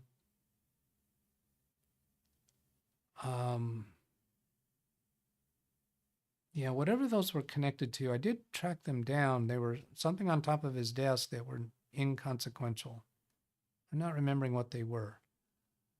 But here's something that I became interested in. How is this connected to video? Oh yeah, that's right. One of these is his video cable. Which one is it? This one. Oh, this is a DisplayPort cable. Yeah, this is his DisplayPort cable. Now I'm pausing here to see if somebody notices something. If you got sharp eyes, you might notice something here. This is a clue. Maybe not a clue to what the eventual problem is, but this is a clue. I'm giving you a chance to come up with a speculation there or something that you notice. Does anybody notice something there that is not quite right? Power supply light is on. Yes, Ran Israel. At this point, the computer was still, I had pressed the power button trying to turn it on. I think that power supply light is on simply because it's plugged into electrical. I'm not sure. What is this second? Is that another light that indicates when the power supply is turned on? I don't know. There you go, Dan the man. You're the man. Dan the man, you the man. Display cable is not in the video card. Phil Stodd says DisplayPort needs drivers to enable the video output. So that's a DisplayPort, and there's a video card down here. What? What's the backstory from that, Doug? Well, my client is somewhat of a do-it-yourselfer to some extent. So he actually unboxed all the computers and installed them. I didn't install this. Yeah, he plugged the video into the motherboard DisplayPort, his video card is completely ignored, irrelevant. Freeloader.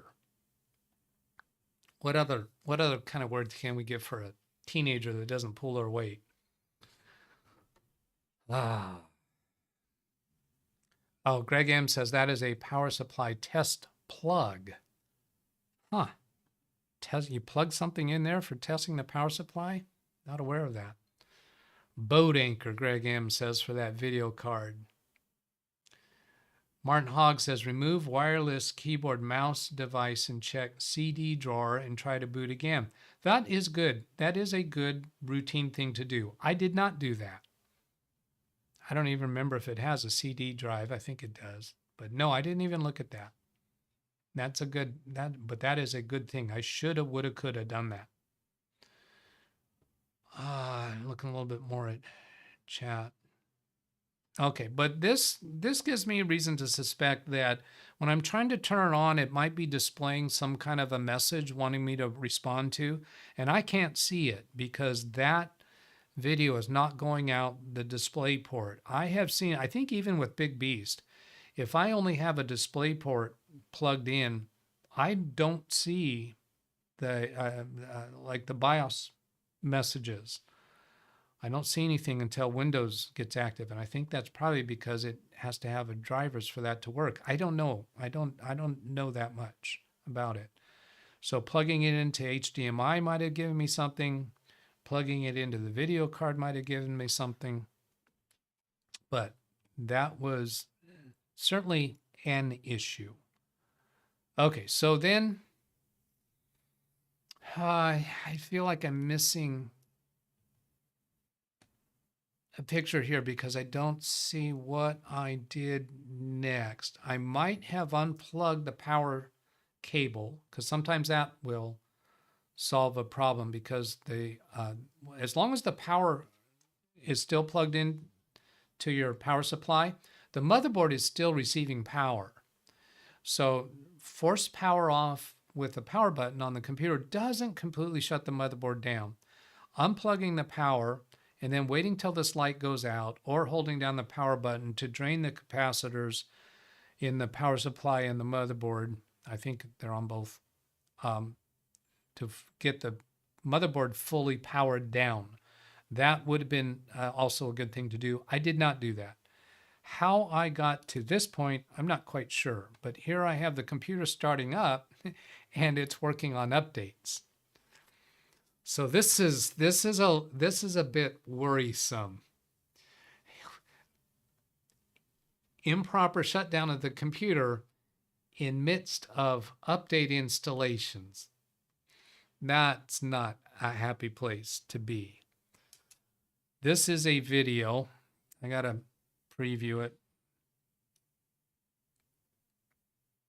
So I'm scrubbing it through quickly. As long as I stay aimed at the screen, it's okay. Yeah. All right. So joys, the joys of this business. Working on updates, 100% complete. So what do you anticipate to happen next?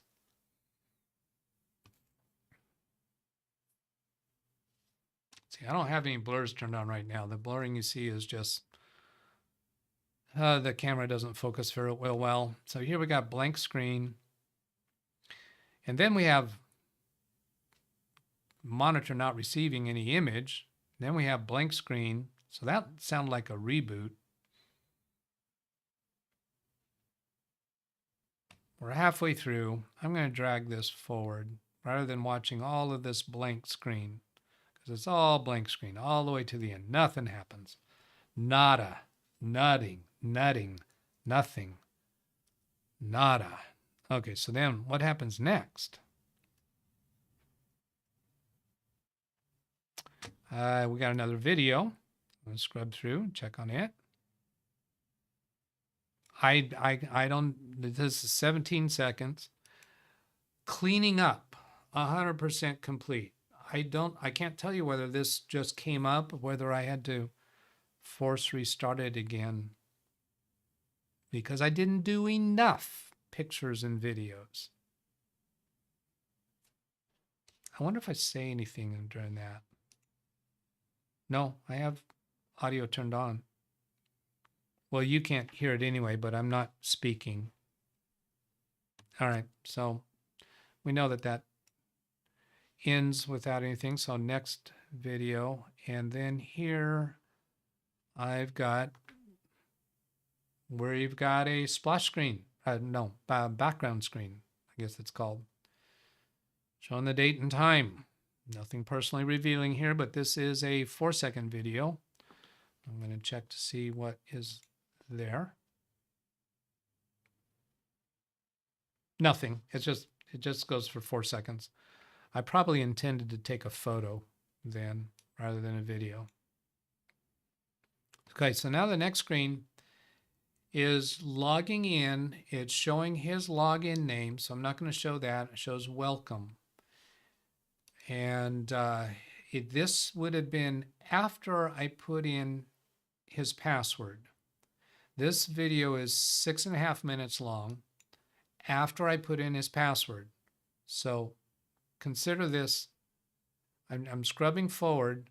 It's still at that screen with the spinning circle of dots. Welcome, still showing his name, not gone to a desktop, no desktop, no desktop, no desktop. That is 6.5 minutes long. And right at the end, it gets to his desktop. From entering a password to desktop, 6.5 minutes. Not good, but keep in mind, this is after this is the completion of Windows updates. So you can't condemn it quite yet, but yeah, you can condemn this computer for long restart times. Now I've got Task Manager. Oh, this is a video. Got Task Manager open. I did this right away, so it's still showing high CPU activity after freshly getting to the desktop.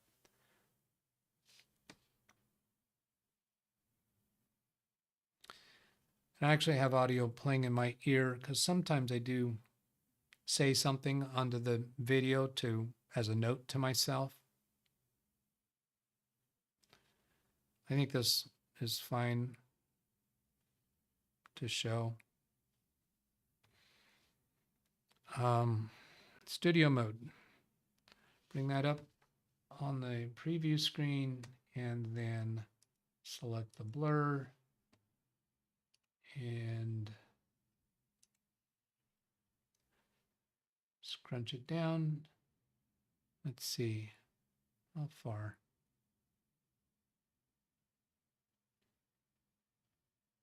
I think I can scrunch it to there, make sure nothing's readable, and transition and play. Okay, at the beginning, if you go into Task Manager quick enough, after a restart, you'll see, whoops, wait a minute, I'm not yeah, I am showing. You'll see high CPU activity on pretty much any computer. And then it settles down. So that just was okay. That's kind of looking normal.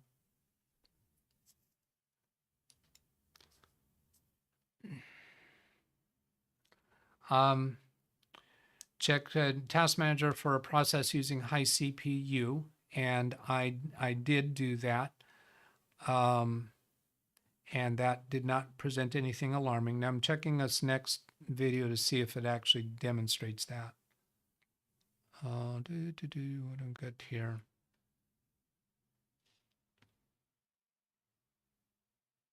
Oh, I see what I'm doing here. I'm showing Task Manager during a speed test, during a internet speed test. So studio mode, bring that one up on preview. Change the blur.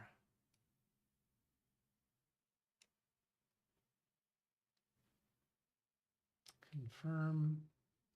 Looks good. Looking good. Okay. Studio mode off. So on the right-hand side here, you see a speed test that I think that was the result of a prior speed test. I think I begin a new speed test here. Yeah, here's the beginning of the speed test. This is the beginning of the upload portion of the speed test. We're highlighted on Ethernet, so you're seeing the Ethernet activity. That graph just changed its scaling. So that all looked pretty normal, except for the fact that the upload speed is so slow. Yeah, Jim. I did it. I did it. Indeed, I did it. I did a speed test without Alex here.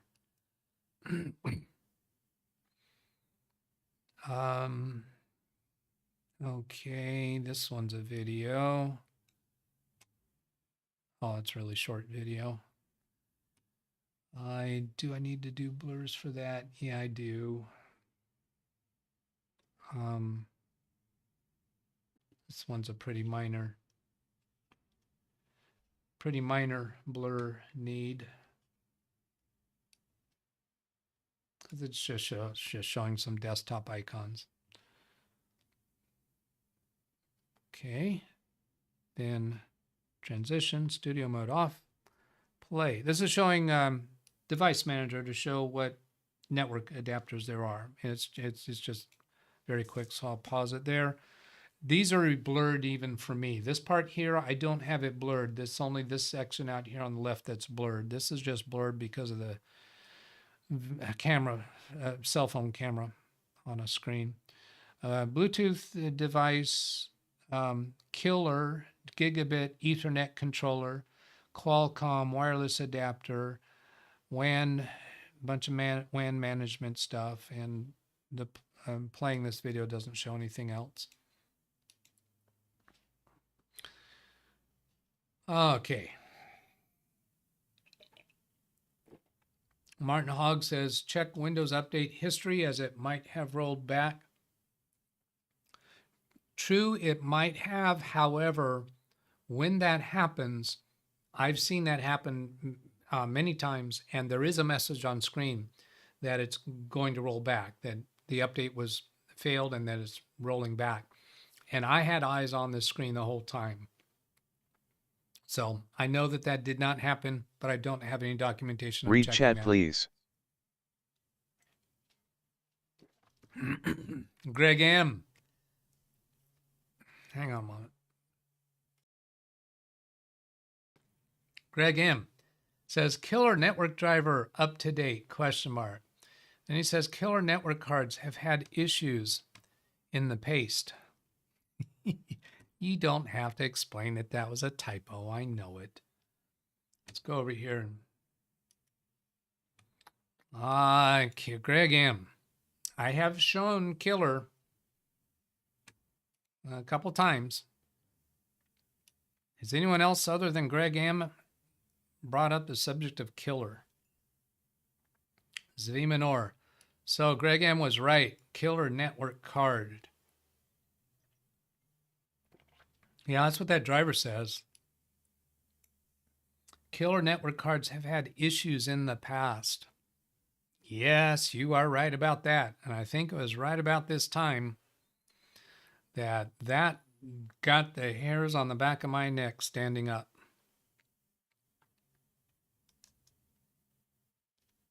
Let's see, where do I want to go next?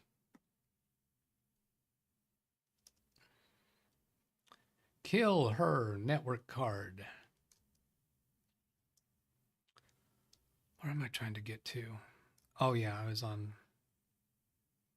here.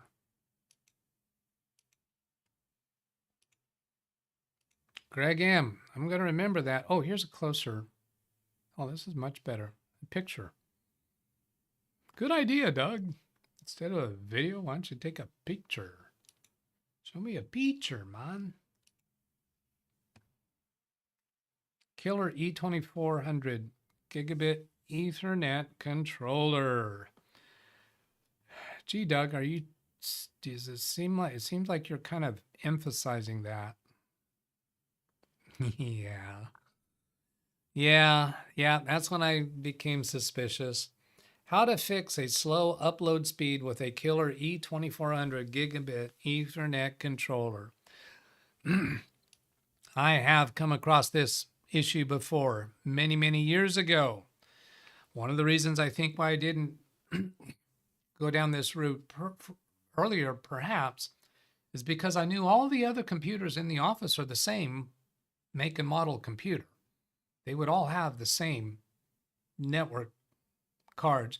Now, I did have with me a new replacement PCIe network card because I was intending to just put in another card and see if that solves the issue just as a troubleshooting step.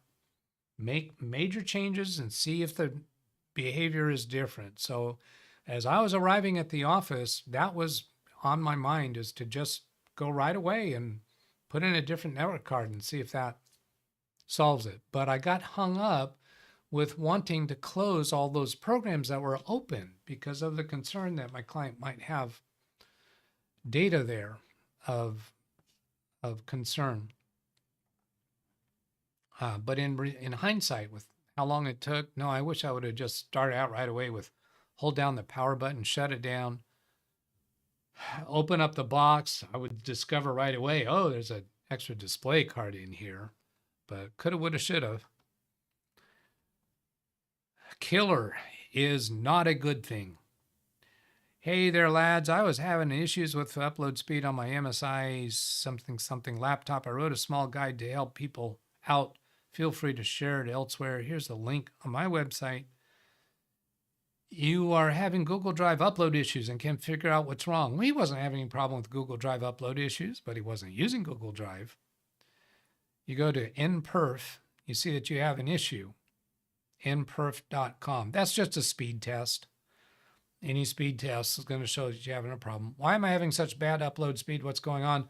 I'm having 95 megabits per second download, but 3 megabits per second upload. How to fix this stuff. Yeah, I should take that off before I go to the next one. How to fix this stuff. First, go to your Windows Control Center App Manager. Get rid of everything that's killer in the name. Killer Performance Suite, Killer Network Manager, Killer Network Center, whatever the name is. There's a lot of killer software. And that's why I was a little hesitant to say that it's a killer network adapter. When the killer software is installed, does that maybe change the name of the network adapter? I don't know. Is killer actually a brand of network adapter? I'm not convinced of that. Maybe somebody checks on that. Yeah, I know it's in Device Manager. That doesn't necessarily mean that that is the brand of the card, because all this extra software stuff for killer, there's so much of it. This is unusual to have so much software related to a network adapter. I'm not certain that the network adapter itself is killer. Now, if I go look at Device Manager now, after I've uninstalled all of that stuff, then I'd like to see what the name is now, and I forgot to check on that. Then you'll need to go to Major Geeks and download their Killer Uninstaller tool. Don't worry, it's safe. It just assists in the uninstalling of all Killer Performance Suite services. There's a lot of them, as well as any associated file and registry remnants. There's a lot of them. Scan and install for killer software. Scan your computer, remove killer software, disable killer software. Go back to your speed test and find everything is back to normal. And then somebody saying it came back. Well then, mate, something is installing it in the background. Try these things to try. You know what? I think this is just this person's write-up. This isn't somebody else saying it came back, but I think he's acknowledging that it does come back. Disable what's installing it back, being Windows Update or something else. It was a pain to find out, so I did not do that. Now, it's possible. I need to go check on this computer and see if what's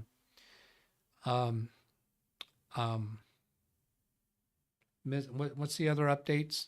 Auxiliary updates, miscellaneous updates, optional updates.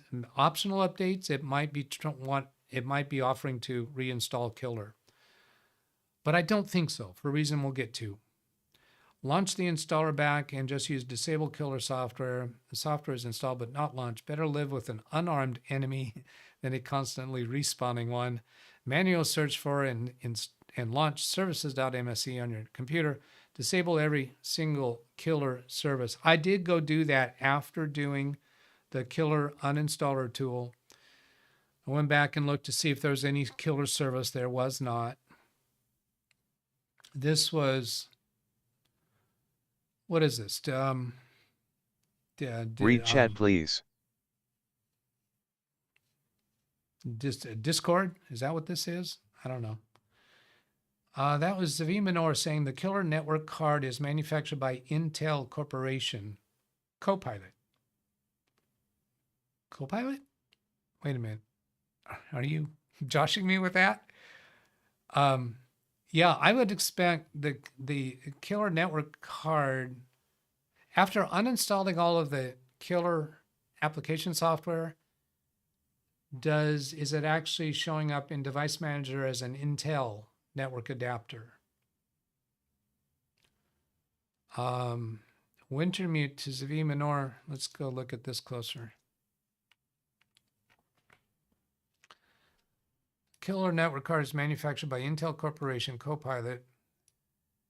Wintermute says, yes, it is now. 9th Gen 2018 wasn't Intel then. Wasn't Intel. 2018 wasn't in, so it wasn't Intel then, maybe. Wasn't Intel at that time. But there's a little bit more about this, I think.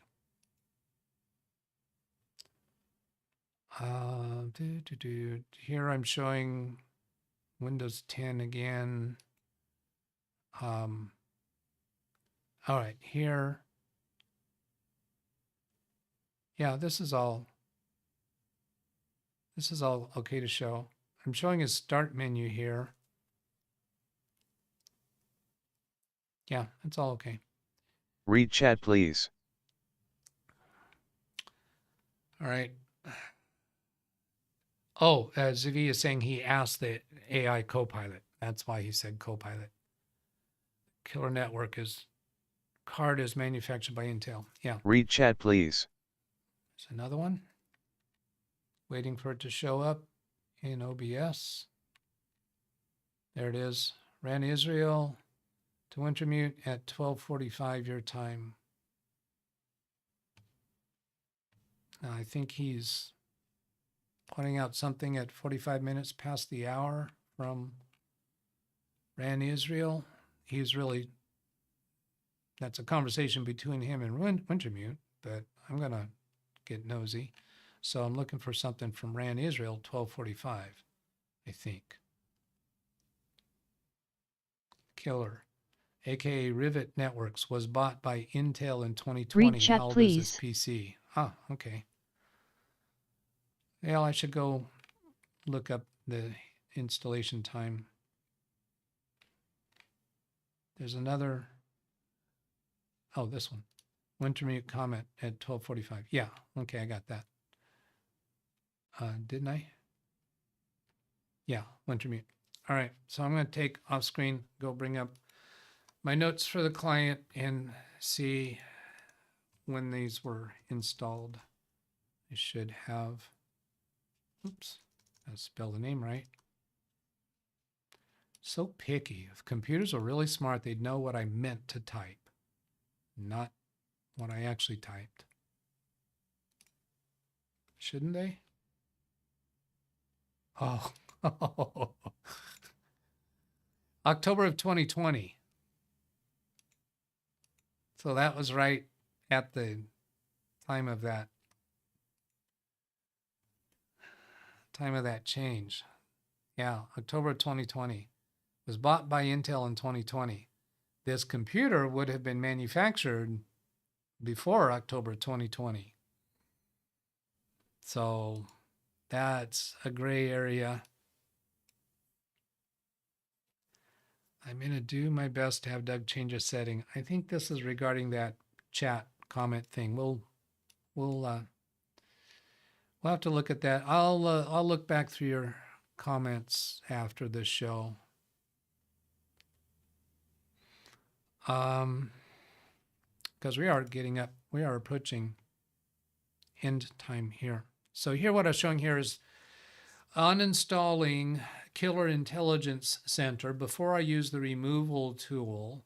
Part of the reason why I wanted to show this is this also has this much hated and aligned element, but we're not doing anything with that in this case. Don't need to. Intel Optane for those who weren't watching the screen. Then clicking uninstall button.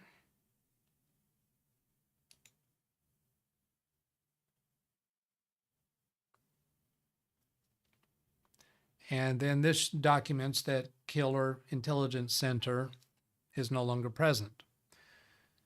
And these Intel items are not specifically for the network card. That's for graphics and that's for Optane memory. So those aren't of concern. And just to let you know, I also uninstalled LogMeIn because we no longer use LogMeIn with that office because we tightened up on security elements. So I no longer have unattended remote access because that is against our security policies. I do have VPN connection. And when I connect through VPN, I'm being authenticated as authorized. So that computer is no longer exposed via LogMeIn. And I should have uninstalled that previously. Because as long as LogMeIn was still present on the computer, even though we weren't using it, it still potentially could be a vulnerability that is a violation of our current security policies in that office.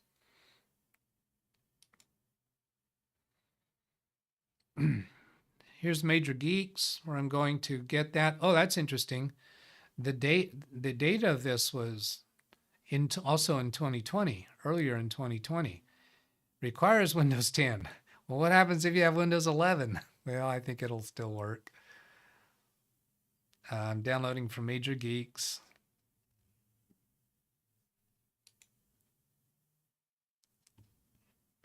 Here it is downloaded, then click on it to actually run it.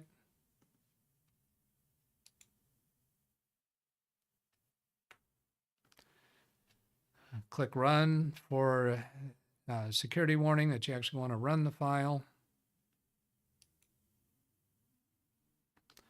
User account control, click yes.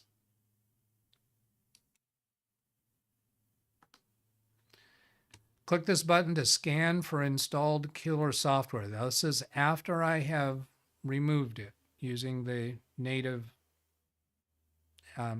removal procedure.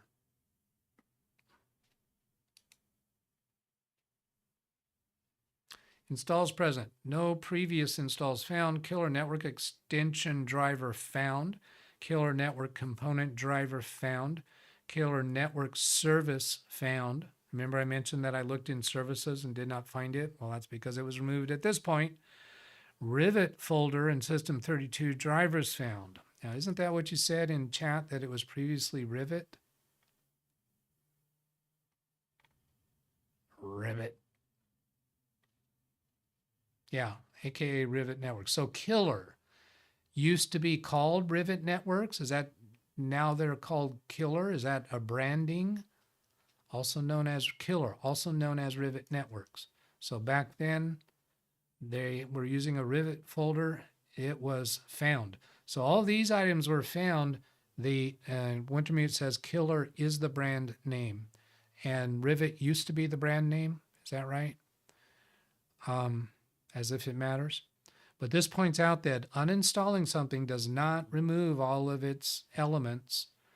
And if there is a specific uninstaller, that would be preferred in my book over Revo uninstaller. But if there's not a specific uninstaller, then I would want to use Revo uninstaller. I'm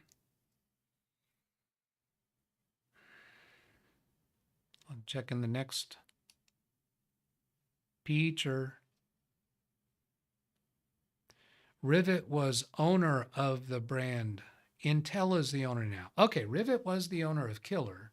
Now Intel owns Killer. But there's more to that story too, that I'm aware of, not researched on, but aware of. Now let's see, this next button is remove Killer software. A person could think that scanning for it was enough. No, you got to remove it. So that's a separate button, because we know Doug likes buttons. Muting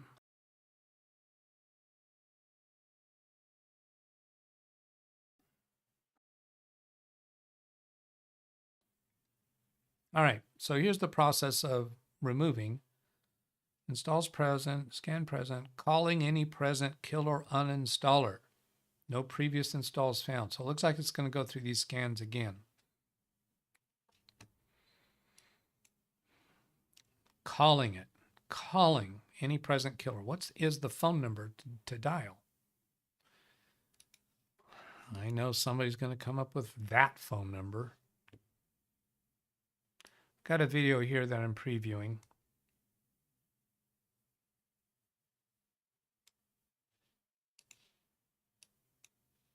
Now, some of you are saying, Doug, you're showing us too much detail. We don't need all this detail. Well, this goes along the lines of myself and Carrie Holzman and some others have said this, trying to show the reality, the real experience. I hope you're okay with that. So here what we're showing through this video is it's working on that. Killer network component driver removed. Killer network extension driver removed. Network service stopped. Rivet filtering engine stopped. Thinking of a bullfrog in a pond. Supplement services stopped. Killer network service removed. Rivet filtering engine removed. Supplemental services removed. X10 NDIS filter removed. That one they didn't even tell us about in the scan. Remove registry keys. So there's always a bunch of extra stuff. Reboot required. Reboot. Reboot. Rivet. Reboot. All right, Doug's getting a little wonky now. We know that happens when he's into overtime. And what's this? Now I go on to the next button, disable killer software. Really? There's more? This is a photo.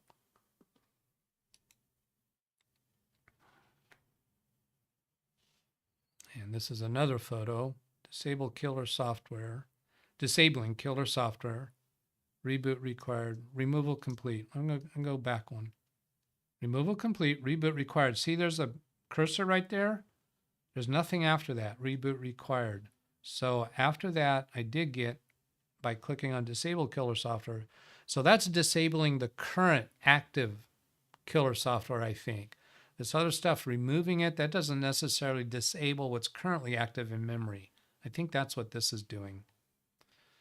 Then it gives me the ability to enable killer software. Yeah, because I want to do that. Not.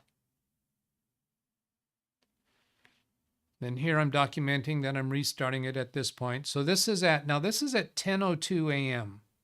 I'm going to start making note of times. We're going to go longer into overtime.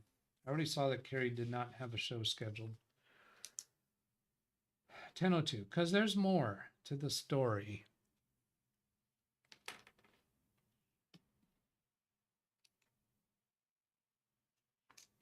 10:03, I got an exclamation mark with restarting underneath. Oh, that's just the video. This is a video. This is a 19-minute long video. Yikes! What do you mean overtime? Well, it's got to be some other word than overtime. Well, I'm going to preview that. To see, because I think I can actually show you most of this by dragging through. Not really. I got to do a blur. Yeah. I'm going to get a blur there, and then I'm going to actually show you. Can I?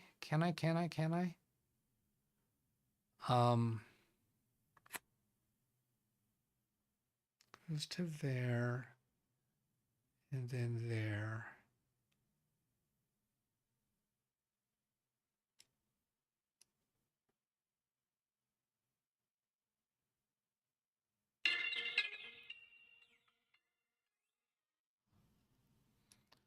Checking.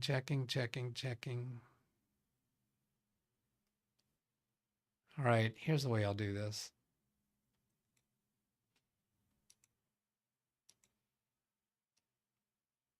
Read chat please. Get to that in just a moment. This is worth it. This is an important thing to show. Okay. Gary Weisenberger, hello. Killer Ethernet card below the E2400 are not supported by Intel with new drivers. Card below this is E2400, right? So that's not an issue to my situation. Am I misunderstanding that? Killer Ethernet card below the E2400 are not supported by Intel with new drivers. E2400 excluded. Okay, I'll go ahead and try to absorb this better. Yeah, that's what I understood. And I have an E2400, which means this card is supported, not supported by Intel with new drivers. Yeah, I understood. E2400 is included, so the one I have is included. I'm not sure.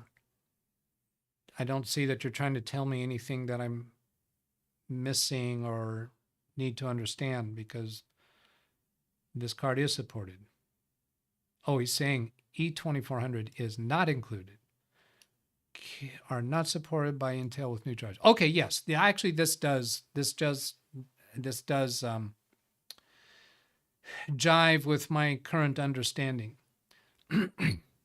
My current understanding is that the killer apps are no longer supported by Intel. Now, I don't know that it's only for this card, but somewhere I came across that the killer stuff is no longer supported, even to the point that you can't get help from them. They said something about it's community supported now, as I'm recollecting. Yeah,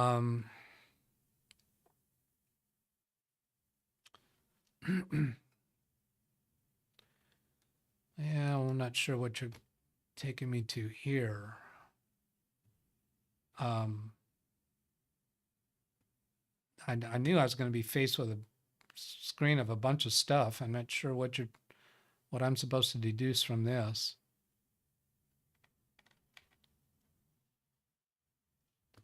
Last updated 2020. Those are 2018. Read chat please.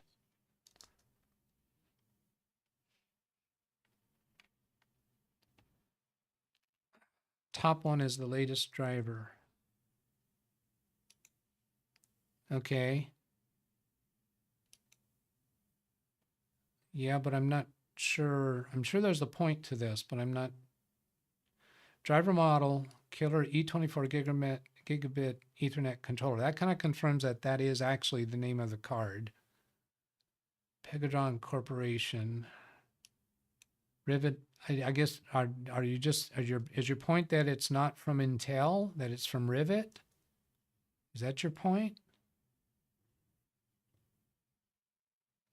Not supported by Intel with new drivers. I'm still struggling to understand what your point is. I'm sure you have a significant point there. I'm just not getting it. All right.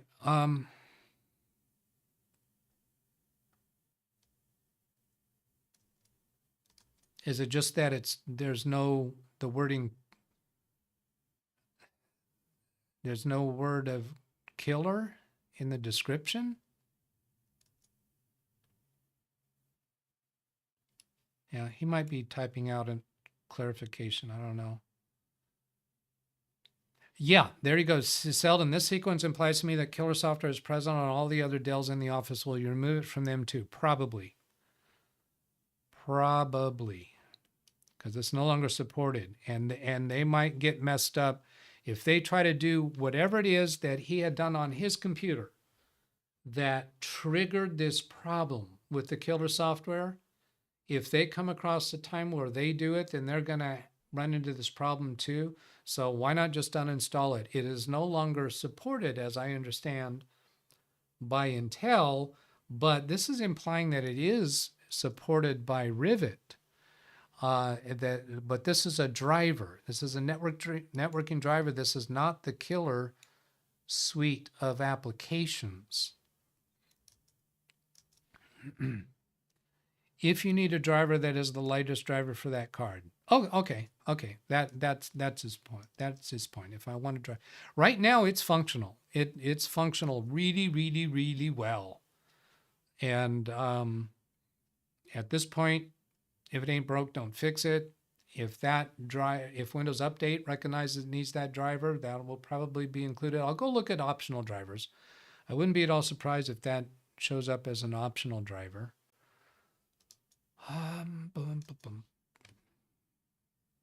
Where was I at? Okay, yeah, this one. So this is a video.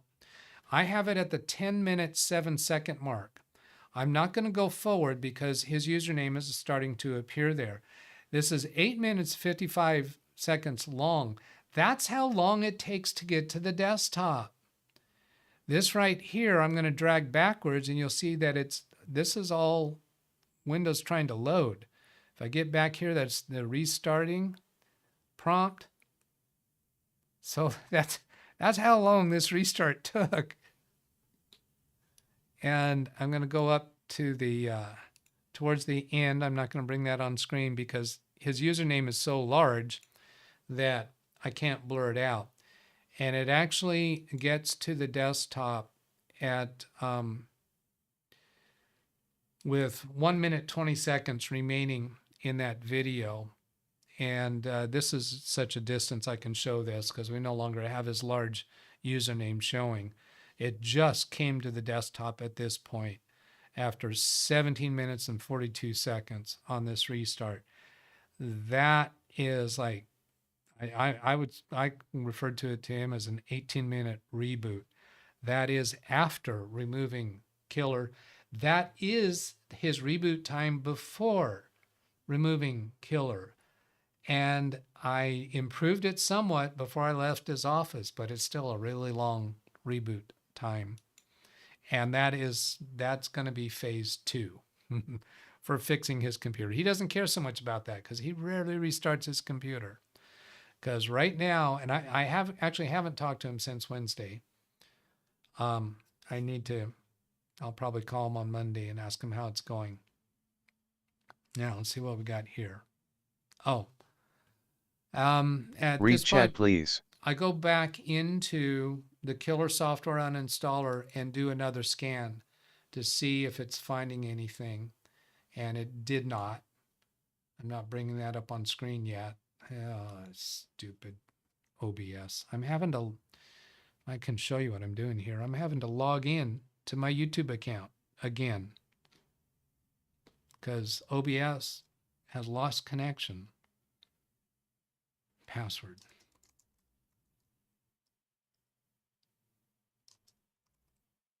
No, that's not it.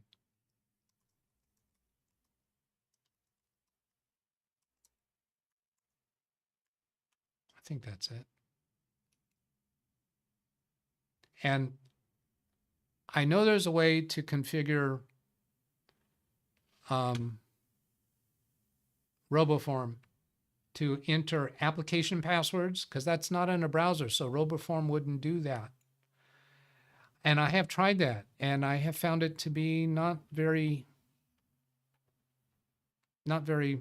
good, effective. It's just more of a nuisance. If you know the password, I'd rather just type it. So there was a chat SSD time. This computer has an SSD for its boot drive. No, but SSD is not going to fix this. It has SSD already. It does have a secondary spinning drive that came from the manufacturer. We ordered it with it. I do not believe that is what's causing the speed problem. And I'm not sure if I have evidence for you of that. But anyway, here's a killer software uninstaller. Did not find anything else. And then here is a speed test. 579 download and 196.3 upload. Now be aware there's other things going on in the office at the time. And I'm not sure what his normal upload speed is, but that is totally adequate. He's not going to be having any performance issues due to that, even if his upload speed is supposed to be higher. It is Comcast, so that probably is legitimate. Actually, I have higher download speed and lower upload speed than he does. My upload speed here is like, when I'm not broadcasting, it's is it 26 megabits per second, something like that.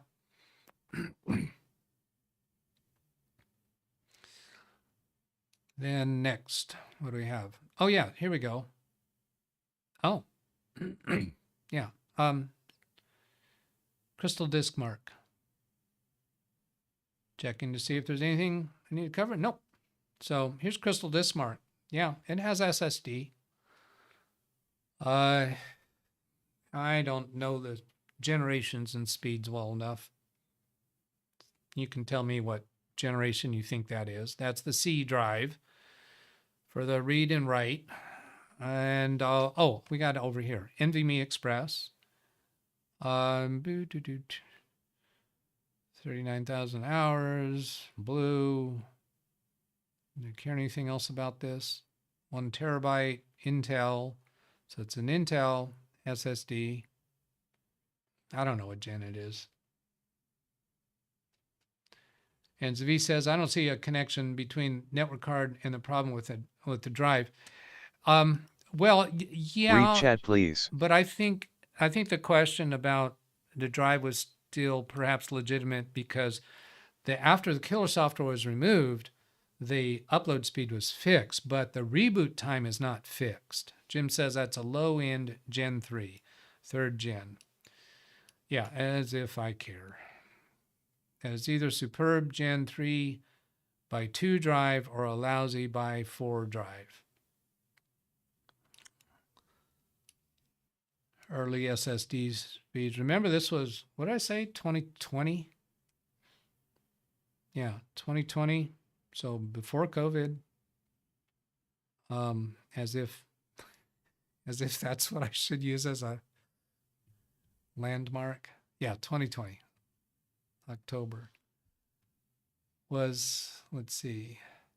There was a new computer in February 2020, but that was a laptop. In that office, we did a bunch of new computers in 2020. And then we turned up the screws on the security in 2021 towards around November of 2021, where we did the security policies and Active Directory and all kinds of security stuff. The VPN. Still going into overtime. What's next? How far along am I in these? I don't know. 10:34 a.m. I'm showing, his startup programs. I'm looking at his startup programs because it was after putting in his password, was another 6 minutes, 8 minutes, something like that to get to the desktop. So I'm looking at his startup programs, and I disabled a few items. There's nothing really there that raised red flags, and disable a bunch of stuff. Let's see, can I show this one?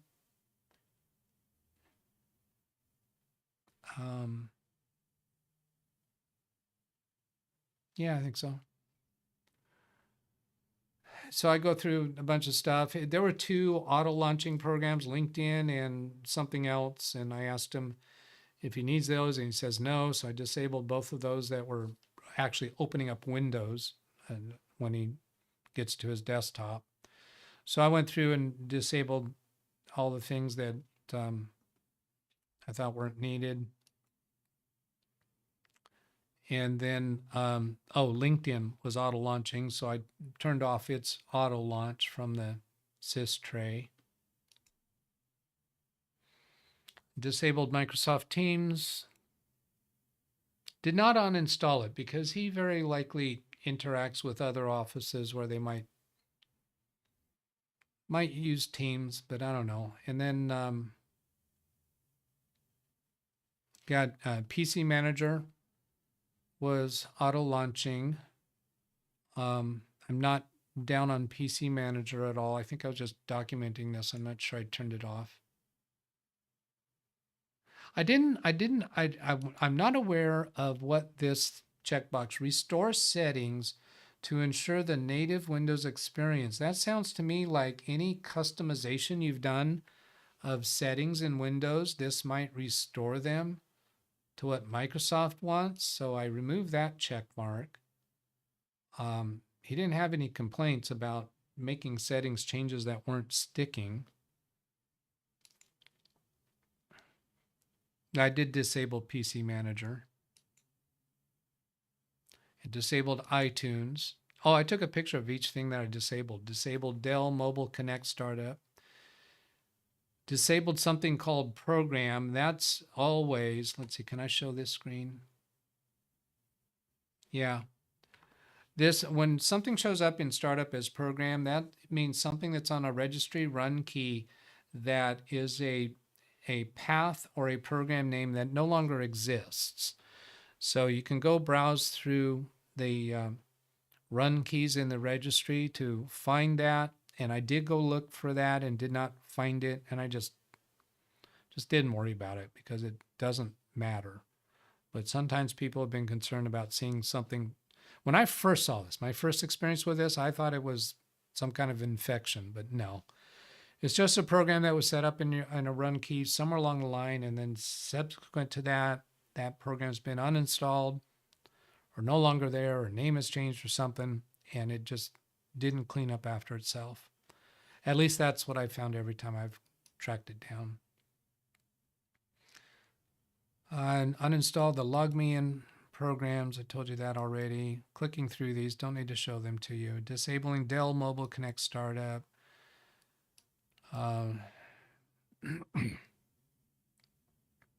Back here looking at, Crystal Disk Mark and Crystal Disk Info for the D drive. Wait a minute, is it still his computer? Yeah, it is. Okay, I'm going to bring this up. I'm going to do a blur. Studio mode, bring that up on the preview screen. Turn on one of the blurs and reposition it like so. And the rest of that's okay. Yeah, I'm going to take that out a little bit further. Transition. This is the Crystal Disk Mark for the D drive. So this tells us obviously that the D drive is a spinning drive. And I have found that if you have a malfunctioning spinning secondary drive or USB or anything, when you're opening File Explorer or when you go File Open in a program, anything that's trying to access the drives, if there is a misbehaving drive, then that will trash everything. So this drive is functioning appropriately for a spinning drive. My experience with that, as long as the drive is functioning properly, it doesn't diminish the performance of the NVMe. But when you have other drives than your NVMe or SSD and you're having issues that feel like they might be drive-related issues, you should suspect any secondary drives. So the troubleshooting for that is to just shut the computer down, disconnect any secondary drives, even if they're needed for workflow, disconnect them, see if File Explorer will operate properly at that point. And of course, Crystal Disk Mark on the suspect drives. Remove any CDs, remove any USB drives, yada, yada, yada. Read chat, please. All right, coming to that read chat message. How many hours on the Western Digital Disk? How many hours? I think I have that there, don't I? Because don't I have Crystal Disk Info also showed there? Oh, you can't read it, probably. Power on hours, 42,513 hours. And showing good health. No yellows in these. I did not actually go through them individually because sometimes if you see numbers incrementing on problem things, so seek error rate is 0, reallocated sectors is 0, read error rate is 0. Some of these numbers can start climbing and you still have blue. Any of the ones that have numbers, if they are normal things, not errors, then we're okay. Spin retry count is 0. Recalibration retries is 0. Power cycle recount, that's expected to be an actual number. Power off retract count should be an actual number. Load unload cycle count, that's expected to be a number. So those numbers are fine. Temperature is a number. Reallocation event count is 0. Current pending sector count is 0. Uncorrectable sector count 0. Ultra CRC error count 0. Write error rate 0. So all those ones that were 0, we don't want to see number values there. Head flying hours has 228 flying hours. As a pilot, we have to keep a logbook, right? Keep track of our flying hours. So does a hard drive. How many hours is the head flying back and forth? Why do they call it flying? Because the head floats above the surface. Just, I don't know, less than a millimeter, I think. Micrometers, maybe. I don't know what the number is. These numbers are pretty, I think that's lower than normal on a spinning drive. That might indicate that it needs a defrag. But the only thing stored on his D drive are backups. Macrim reflect backups. That's the only thing on his D drive. So we don't care about the performance of that drive until it starts giving a problem to the rest of the computer. I have a video. I'm previewing it. It looks like an accidental record because it's upside down and started out taking a picture of my shoe. Oh, this is a video where I'm going into BIOS, I think. It's upside down. All right, you got it. You can have this laugh. Yeah. What I'm showing here is up in this area of the screen, you'll see the advanced startup options. I typically do this when I do a when I go to restart the computer. Oh, that's still going. Yeah. Where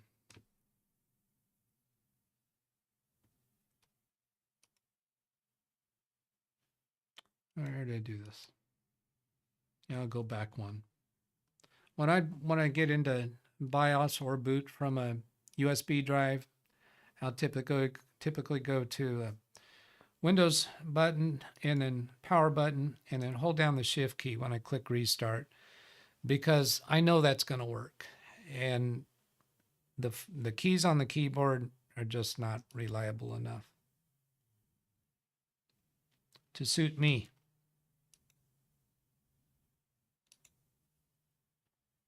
What's that, Doug? You're wearing a suit?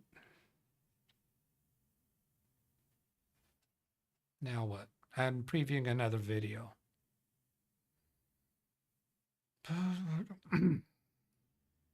It's showing the screen and it's upright. It just stays black the whole time.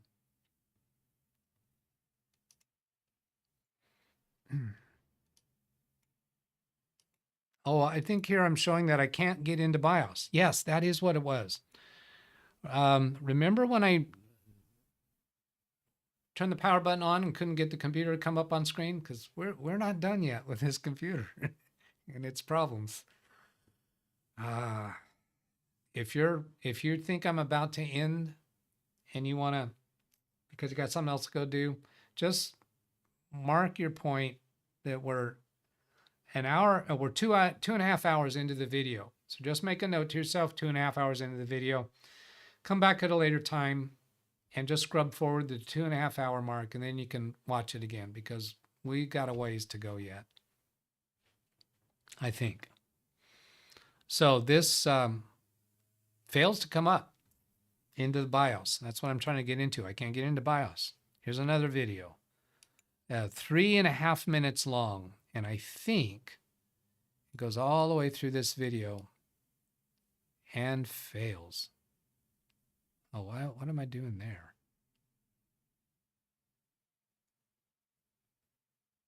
Oh, I know. All right. So I'm going to show you this. The screen just stays dark, 3.5 minutes. No BIOS, nothing else happening. Whoop, there's something out. Oh, no signal detected. And then it actually powers out. And then I come onto screen over here. Yeah, I do. What am I doing there? Oh, I coiled up that long Ethernet because I'm done with that long Ethernet. And I'm looking at the back of the monitor to figure out what those USB cables are. So you can see the USB cables, they come into here. This is a sound bar. So one of them was coming in for that. I think another one might have been, I don't know, providing a USB hub for the monitor or something. I don't know. I don't remember.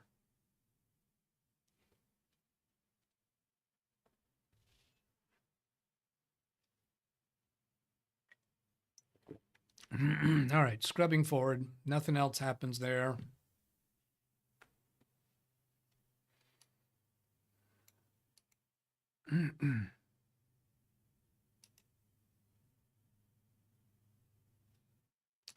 Then looking at the next item. So now I go back to reconsidering this DisplayPort cable. Got a better view of the graphics here. We've got a DisplayPort here, a DisplayPort here, HDMI, and DisplayPort, and a DVI.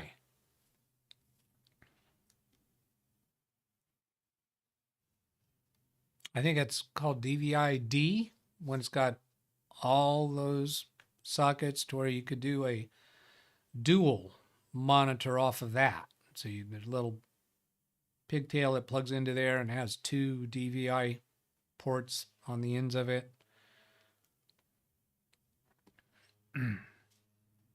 So this computer, these ports are live.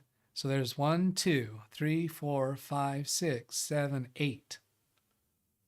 And this, well, that's as a 2020 version of USB Type-C. So that might not be a display capable Type-C.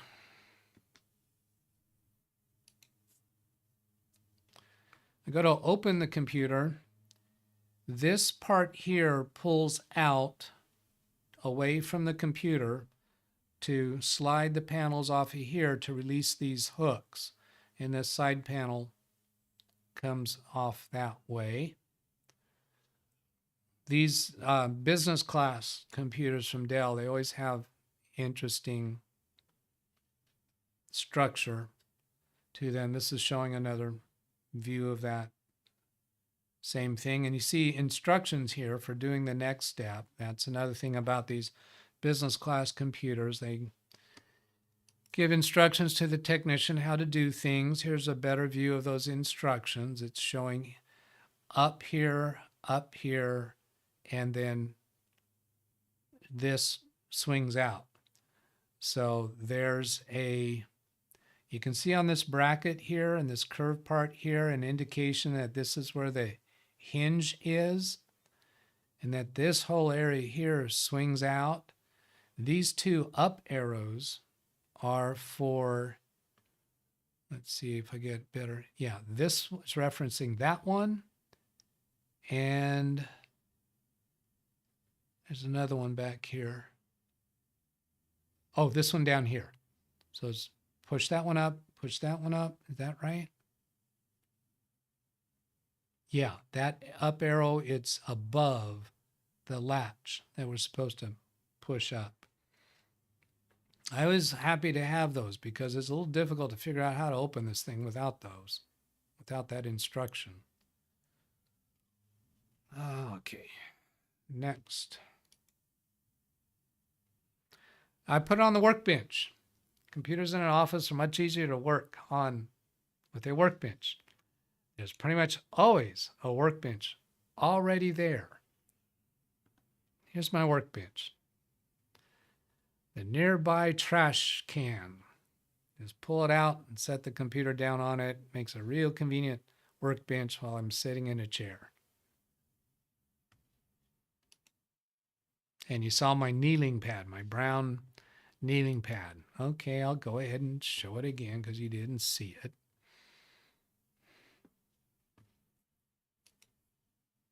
That kneeling Read pad chat, please. was actually, I'll get to that, was actually a, it was made for me by one of the aviation club members to use for when I was taking kids in my airplane. We would give kids their first flight in airplanes. So I had 3 of those in the plane in case I needed all 3 passengers needed that so they could sit up taller. Now, I see that did not mention the Dell model. I think, can I get it from here? Let's make this bigger. Use F11. Oops. There, without the FN key. Dell uses service tags as a very convenient way. I don't recollect actually getting the service tag. I'll go get it from my OneNote. Microsoft OneNote. It's a software program. Should be there.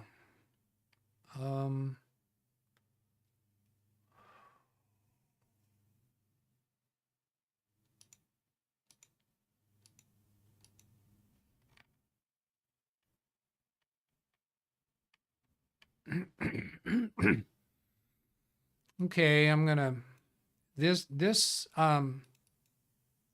service tag actually was for a different computer, but they're all the same model. So I'm gonna give you the model in chat and a service tag because some people know that you can go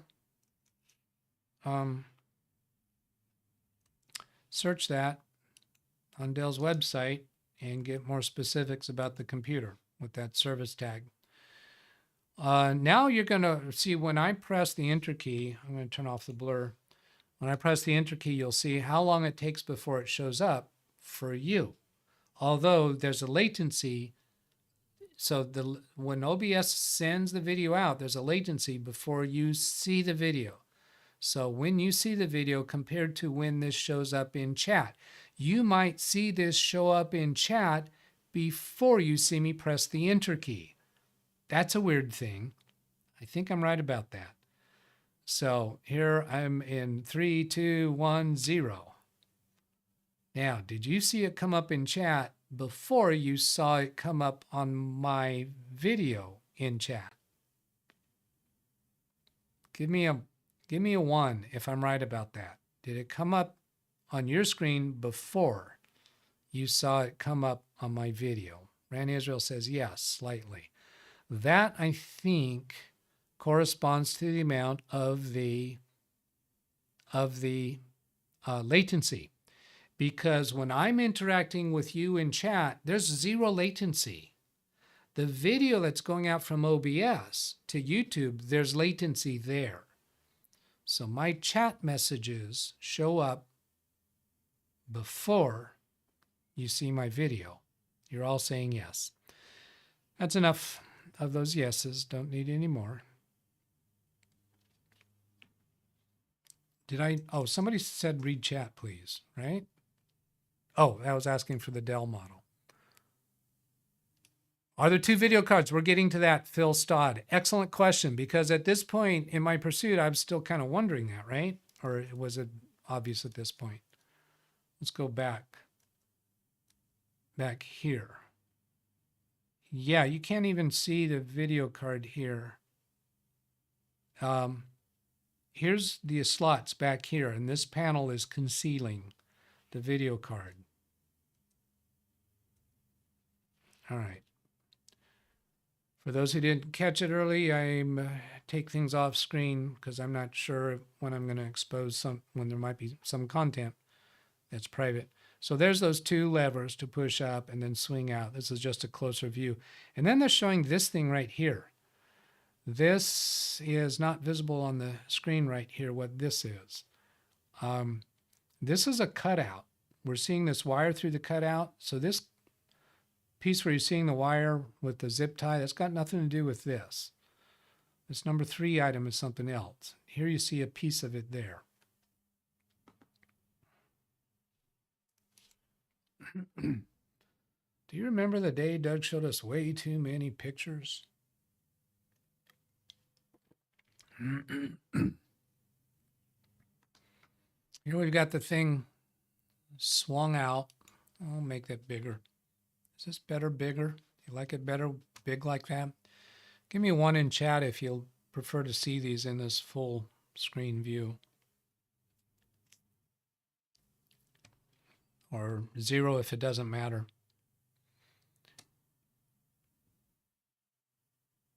The date that will live in infamy, Jim says. About the date that I showed too many pictures and videos. Selden says yes. Here you see another view of that lever, and the second lever is over here. So we got the power supply swung out and this piece. And then here you see the video card looks a little wonky there. That's just because I've already, actually, no, I didn't start removing it. It kind of came out like that. When I swung this open, it kind of popped out, which kind of makes me wonder if it was really seated very well. And then that other piece this piece right here is this black piece. It's not blue. This black piece is holding the card in place. There is the normal clip on the end of a video card. It does have one of those. You can't see it here. This video card is a double wide bracket because this video card has those DisplayPort and HDMI, and it has the DVI port on one card.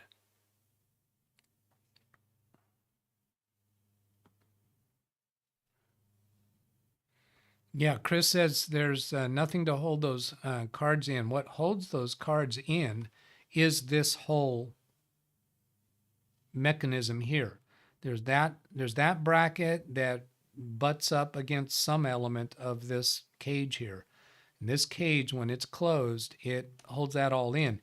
Here you see this ledge right here. This is where you would normally put in screws to hold in an adapter card, or you have some other kind of something to hold down these cards. There's nothing holding these cards or these covers in place. These covers will just pull out. I don't think they have to be torn out. I think they'll just lift out. They're all held in place by this part up here. That's part of what they do with business class computers. Okay, I'm leaving it zoomed in or full screen. Here's the next one. I've removed the card. And is there anything else to show here? And I just left it out. I said my philosophy was simplify. When you have a problem, just simplify. Reduce the number of things involved. So he's not using the card. He doesn't do anything that needs a graphics card. So he's been working fine off of his DisplayPort on the motherboard. So I took the card out and left it out. And explained that to him.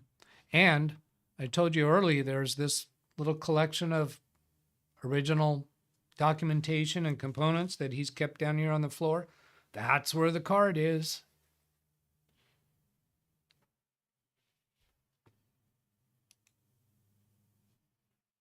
Close-up view of the card. DisplayPort, HDMI, DisplayPort, DisplayPort. DVI.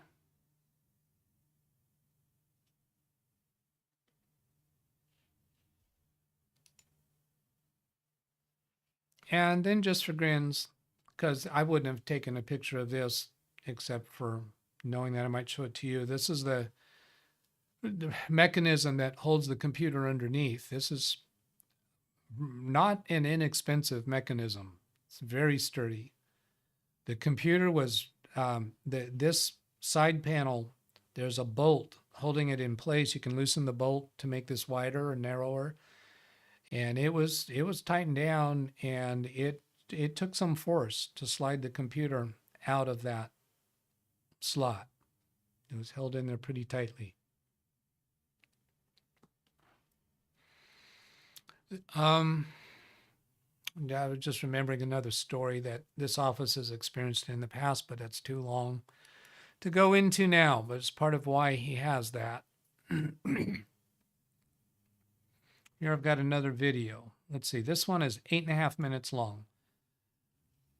I'm going to scan through it and see.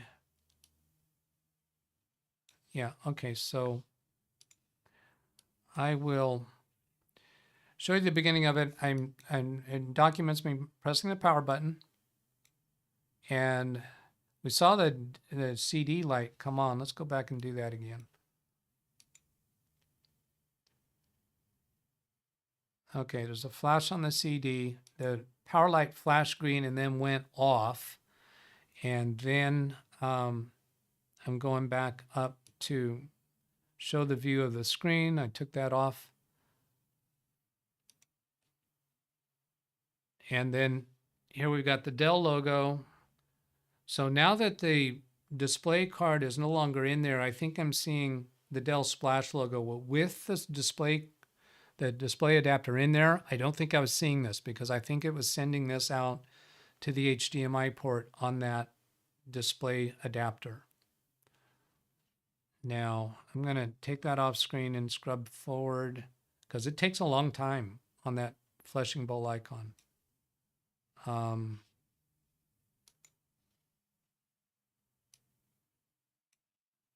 So here at 1 minute 52, we've still got the flushing toilet bowl spinning circle of dots. And then it goes on to please wait. And then there's his wallpaper at 2 minutes. So the wallpaper comes up at 2 minutes. Now I just paused it when it got to the point of starting to enter his password. What I'm showing here is the amount of time that this computer is still taking for the time from password to desktop. So typing the password and enter. So that is at 2:24 in this video. I'm not bringing it on screen because it still shows his name. And I'm going to scrub forward because all I care now is how long does it take to get to the desktop. No need to watch that in real time. Okay. Desktop comes up at 8:24. So that's 6 minutes from password to desktop. 6 minutes. Not good. No. There's still something amiss with this computer. But I had taken care of his immediate problem.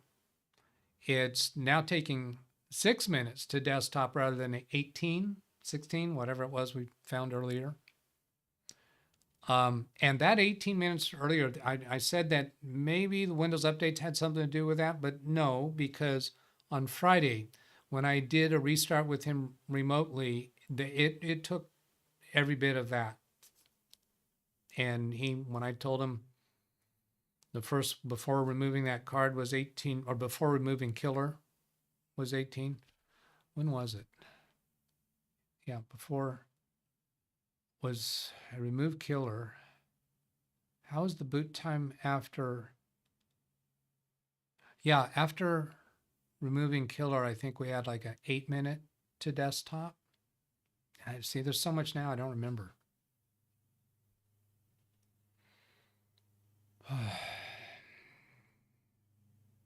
Okay, so here's the next thing that I was suspicious about. Sync Center. Sync Center potentially could be a source of this trouble. In this office, because of the high security, we have their profiles are stored on the server. This is through Active Directory and policies. Their user profiles are not stored on the C drive, as would normally be the case. Their documents, their downloads, their pictures, their videos are all stored on the server. So that part from the password to the desktop, it is downloading the profile content to the computer. Just downloading shortcuts to it, really. It's not downloading all the content. The other computers in the office are also doing this. They don't have this long restart time.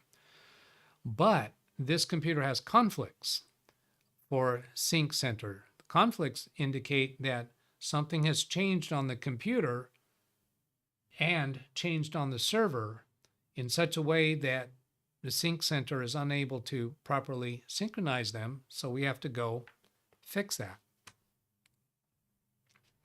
So I'm going to go past to the next picture. And that is by right-clicking Read on chat, that please. Sync Center, I can go view conflicts. I'm going to go take Zvi's question.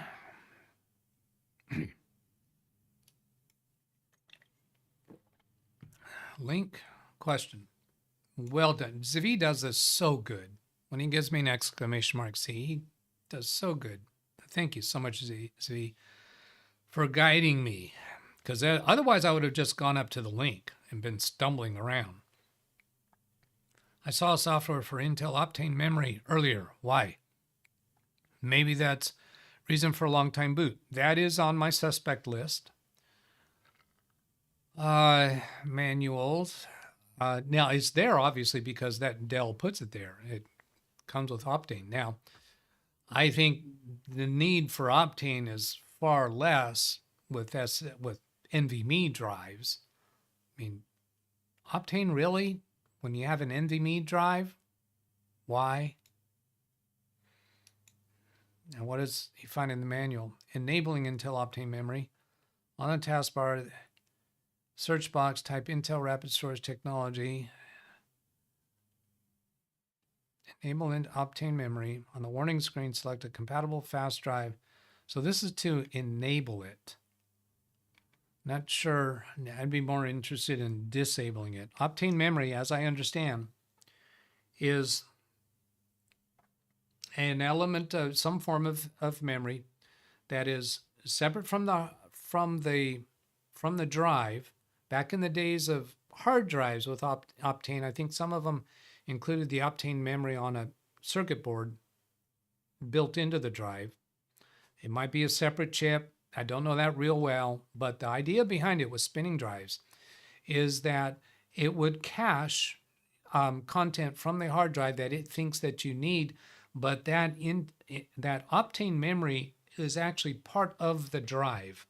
The drive had to be using RAID, a RAID drive type, even though it's not going to be RAID 0 or RAID 1. There's no RAID controller. Not sure if it's fair to say that, but it had to be RAID in order for the Optane memory to be used. So that Optane is actually seen by the Windows operating system, I think, as the drive. And the drive communicates with the Optane in some fashion to get content that's on the drive that it thinks you're going to be asking for, or if you asked for recently, hold it in the Optane memory area for faster access. But with NVMe drive speeds, the Optane itself is essentially memory chips. It can't be anything faster than memory chips, which is basically what NVMe drives are. It's our storage now contained on non-volatile memory. But can Optane be malfunctioning? That's my concern and interest. I'm sure all of these computers have Optane enabled. And that's just Dell continued using that beyond the days of hard drives. Could that Optane be in use for the spinning hard drive that came from the manufacturer? It's hard to believe they would do that.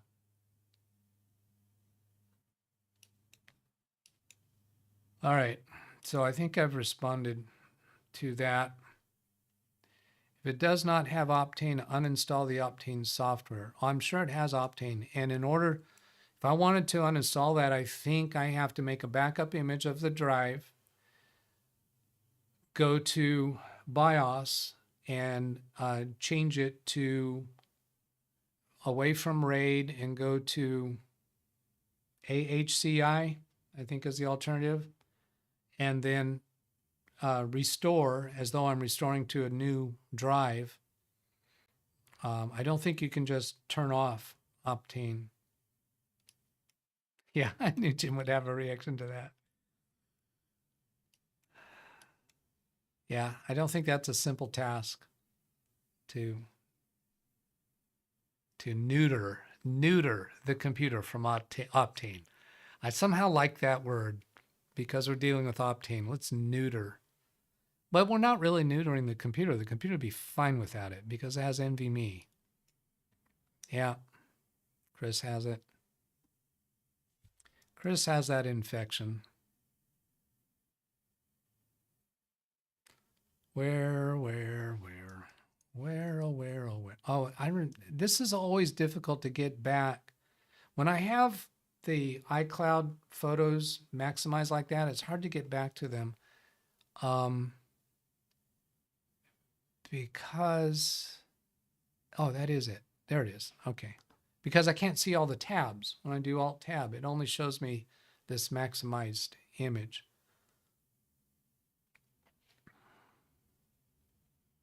Oh, and that was the link that he took me to, which I don't think dealt with removing it. So now to get back to the pictures, I have to remove the full screen so I can get back to the iCloud tab and then make the screen big again. So view conflict. So we're going to go through this. Told you there was a lot more.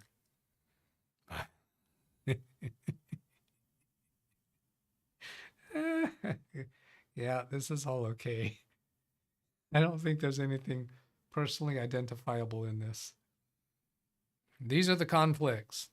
A whole bunch of temp files. Thank you very much, Windows and synchronization manager, whatever you want to.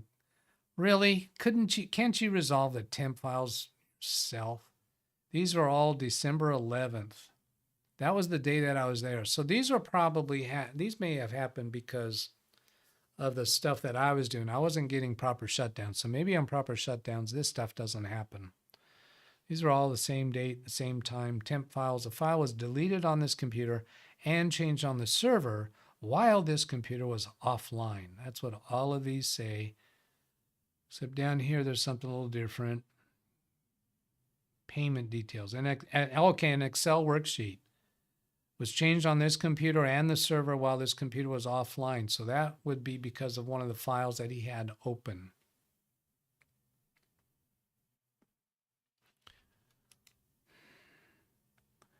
And then there was more stuff.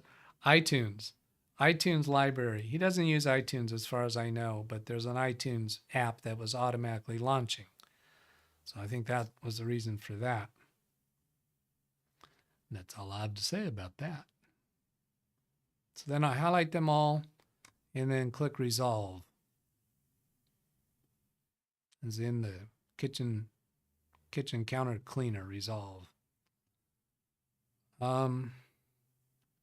Yeah, go look at these. My choice is delete the version in both locations and do the checkbox to do it for all 35 conflicts.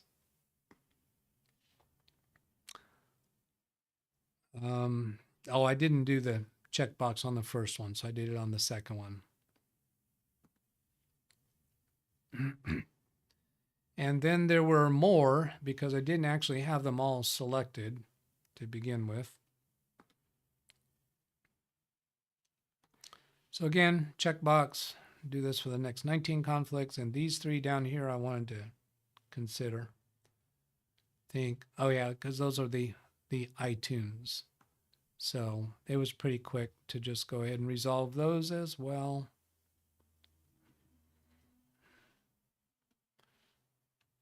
And this, oh, this is a little different because it, yeah, delete version in both locations. Give me the opportunity to keep this version and copy it to another location. I didn't care about that.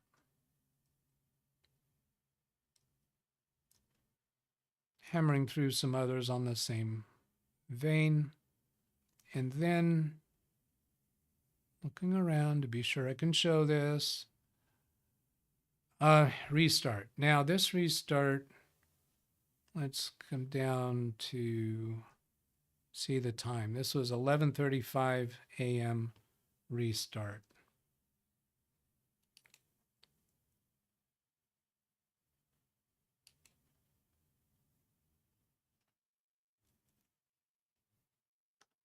Here's 11:37. Read chat, please. I've got the message restarting. Rand says, if I remember correctly, Sync Center has to do with offline files rather than roaming files. Well, yeah.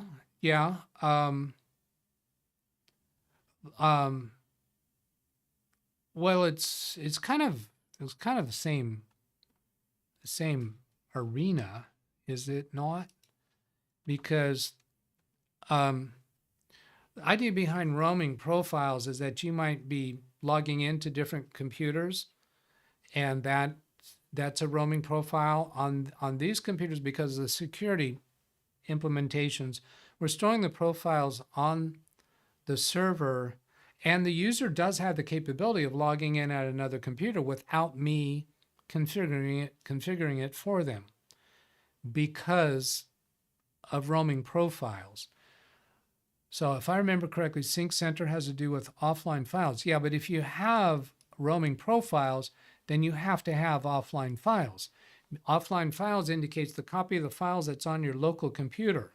Like if you have a laptop, you could disconnect from the server and then go on a trip, and you have offline files so that you can interact with those files while you're offline. You can come back to the office, and then Sync Center will synchronize those files. So you're using them for the purpose Read of chat, please. roaming. But in this implementation, every user in the office is essentially using roaming profiles because the profile is stored on the server and they have offline files every instance that they work. I think I'm giving a fair recounting of that. Now, let's see. Do you have Copilot? Ask it, Intel, does it work with Optane, and see the answer. All right. When you right click on a shared folder and choose Make Available Offline. These are, okay. The temporary files, since their nature is temporary, they were still on the local computer. Make available offline. Yeah, make available offline we are not doing, because make available offline means those files would be available on the local computer even when they're not connected to the network. I don't think we're doing that in the office. I think they are always using the local computers essentially have a shortcut to the version of the files that are stored on the server. They are separate things, but they have an interaction with each other because roaming profiles make use of offline files, I think. I'm going to get back to Zvi's request. You got to tell me what that's about, Lawn Dog. I don't have time for that unless you tell me, oh, this Christmas music with AI visual. Okay, yeah, I'll come back to those later. You know what? No, what I'm going to do is I'll bring that up, and then so that way I don't have to go find it in chat. That's what I'll do. Let's see, I should pause that. Did I pause both of those? Those are both the same thing, it looks like. How come we're not living like this? Someday, maybe you can have your consciousness uploaded to a computer and then live like that. Many sci-fi novels regarding that. Okay, ask it. Does it work with Optane? Okay. Take it off screen while I bring Copilot up. Sometimes I ask questions about client stuff, and that might still be there. Nope, it's not. Message Copilot. So paste that. Enter. I'm going to take that off screen until I see, because I'm concerned about recent. No, Copilot doesn't do recent stuff. All right. The way ChatGPT does. How's your Copilot? Oh, not now. I don't want to boost their impression of themselves. Yes, the Intel such and such is compatible with Intel Optane memory. Combining SSD with Intel Optane memory can significantly boost system performance by using Optane memory as a cache for frequently accessed data. Would you like more information on how to set up Optane memory? Well, it is compatible. How beneficial is it really? I don't really trust Copilot for that. I'd be more interested in some kind of practical end user experience of NVMe drives with and without Optane. So that is the model of the NVMe drive that we have in this computer. So yeah, it's compatible. And Copilot says it can significantly boost. Is Copilot saying that because that's what Optane claims? That's what the people behind Optane claims? It's hard for me to imagine how can Optane memory be faster than NVMe? Maybe it can. I don't know. Yeah, Greg M., I don't quite trust Copilot to be the authoritative final answer on that. But there's some merit to it, apparently. Okay. No, we're not done. We're not done. If you're done, then make a note how far we are into the video. You can, you can't look at the, if you look at the timeline on the video, you only see a negative number. Do you? What do you see? Yeah, negative, I don't remember.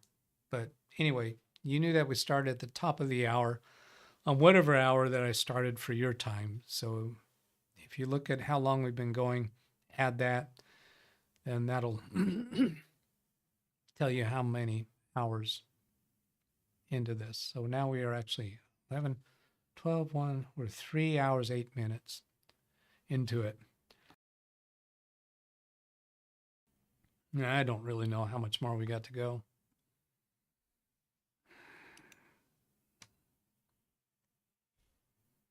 Why am I here? Oh, I'm showing the start time. This is, oh, this is a 2-second video.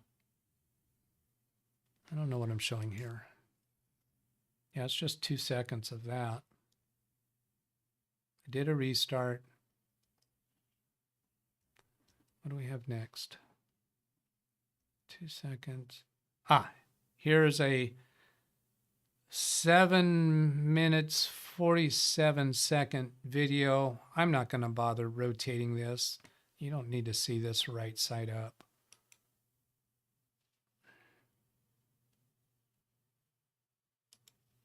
There's a spinning circle of dots. I'll take it off screen, scrub forward, and I do briefly pan to something else. Oh. What? What? No. No. Say it isn't so. What? You kidding me right now? Oh. This video starts with the circle of dots. So I get this comes up way too quick. I was going to say, what? Did I fix it? Didn't even know it. I know I haven't been clear about this, but here, this is clear. Here, 1 minute and 38 seconds. I've got the splash screen. No, that's right. That's right. The problem is after I log in, after the password, the time for the restart taking 2 minutes up to this point. Yeah, it's not great, but it's okay. Now, here's another point is if you leave a computer at this splash screen and don't log in, there are some background services that will install and become ready. And I experience this all the time with Big Beast Build. When it comes up to the splash screen, if I log in right away, my time to the desktop is longer than if I leave it sit at the splash screen. When I put in the password then, or the PIN code, it's pretty instantaneously to the desktop. I haven't tried that. That could be helpful for diagnosing this next phase. Now I'm watching me put in the password. You can see the user's name. It's pretty blurred because of this angle.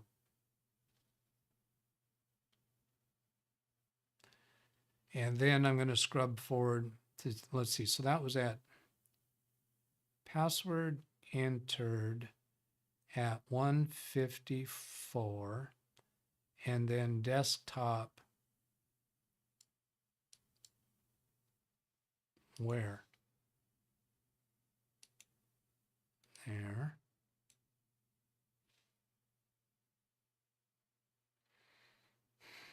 There. So 737 minus 154, 6,540, something like that. A little less than 6 minutes from password to desktop. Too long. Now, what we're seeing here. I'm looking at the About page. Right-click the Windows icon, and then, what's it called? Device info? Computer info, something like that. System on Windows 11. Windows 10, it's a different word, I think. So this is giving me his computer name, his full device name, his processor, RAM 16 gigabytes, Windows 10 Pro 22H2. Yeah, that's all that is useful for. And then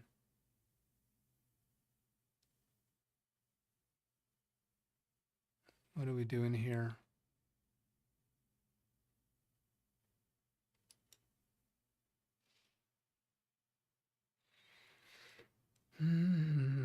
Oh, I'm looking at speed test of the D drive where the backups were. You've already seen that. And I look at the directory listing of that backup drive. It's got, 10 or 12 backups on it. Not all full backups. There's 2 full backups and then differential backups after that. Crystal disk mark. Yeah. Then I think this is the last picture, just showing that I left the display adapter card there, and that's useful for me in the future when I forget what did I do with that display adapter card. Is it possible I might put it back in to use it? I can't imagine why I would bother taking that time. Yep, that's everything in his office. So now we are almost done. I'll take a last look at chat and then get out of here. Well, let's see how many people stuck it out. I gotta go find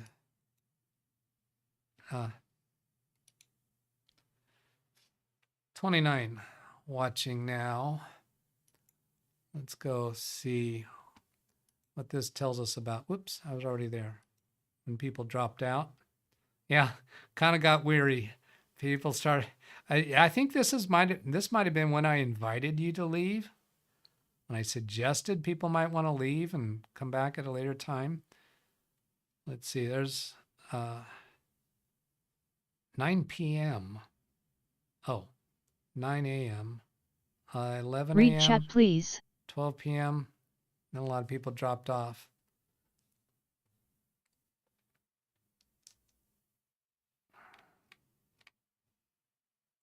Advice for new computer anyhow? Absolutely not. We will not be replacing these computers.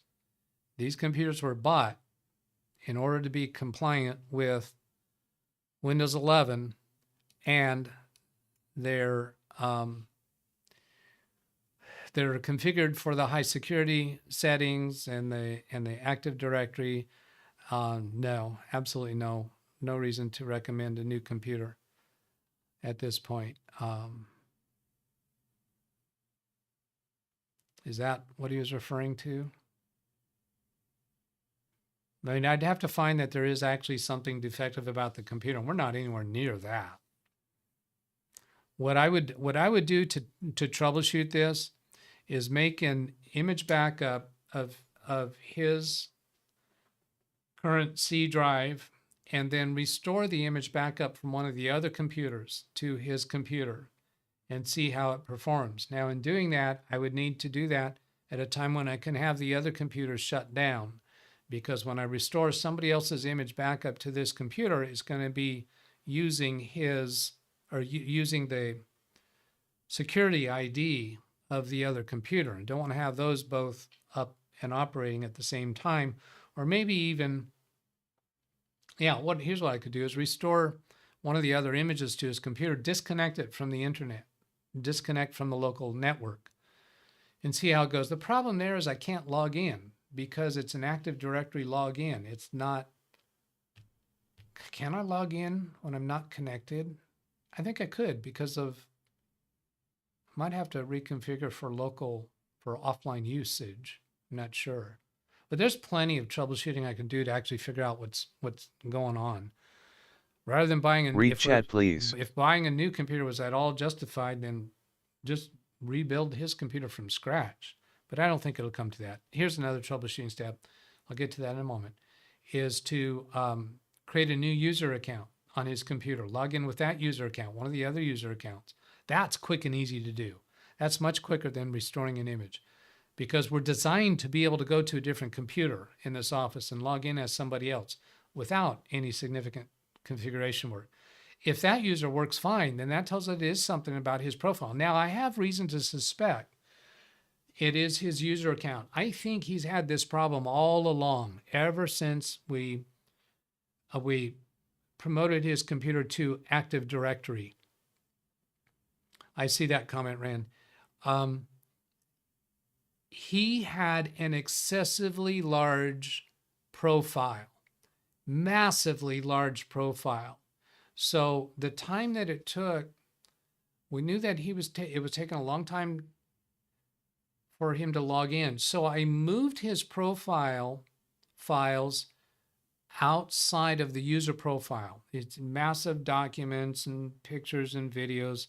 Like I said, he uses his computer for personal stuff. So there's stuff that was in his profile that did not need to be part of his business profile. So I moved that to a different location on the C drive, and he can still access it. And I don't think that helped his startup time. Now, what I'm thinking is that because his profile on the server used to have this massive amount of content, is it possible that somehow that still is somehow left a ghost image imprint? I don't know what to call it. But if I were to recreate his profile from scratch and populate it from scratch, even as a new profile on the server, so it's a fresh user account, that has some merit in my mind.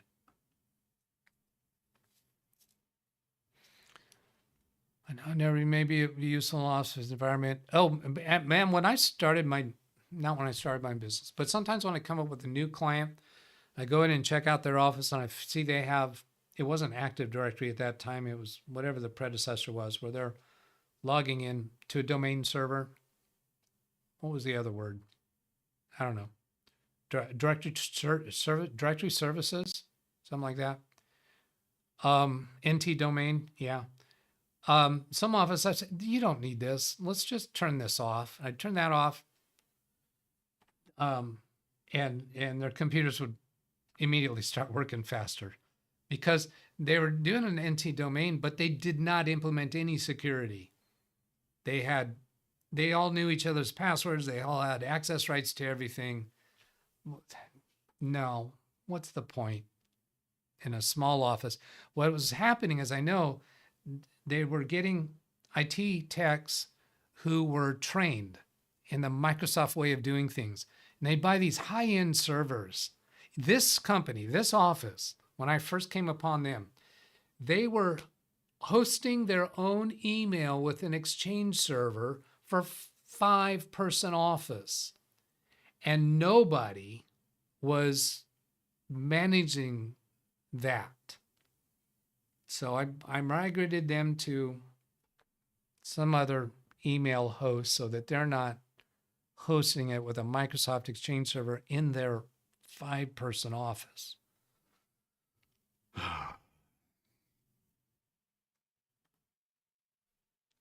People who are trained and only know the Microsoft way of doing it, they think that's the only way to do it. Replace it in 3 to 5 years. That's possible. 3 to 5 years, they might be ready for new computers. It's not a financial concern for them. Local account. Yeah, that's right. I already have a local account on the computer. There is a local admin account. I could just restart to that and see how long it takes. I feel positive that will be quick, but one of the troubleshooting steps that I adhere to is prove your assumptions. You're certain that I'm certain that if I log in with a local user account, it'll work. It'll come right up. But prove your assumptions, because sometimes, like if it's actually a hardware problem, and I try logging with a local account and have the same symptom, then that drastically changes my direction. So that is a super valid thing to do. I'm certain it would work, but I got to prove my assumptions, because I've seen many times where somebody even declares something on YouTube and the chat room is saying, try this. And we say, no, it can't be it. And go try it. Oh, well, yeah, I guess it is. I think we've had it here on this channel.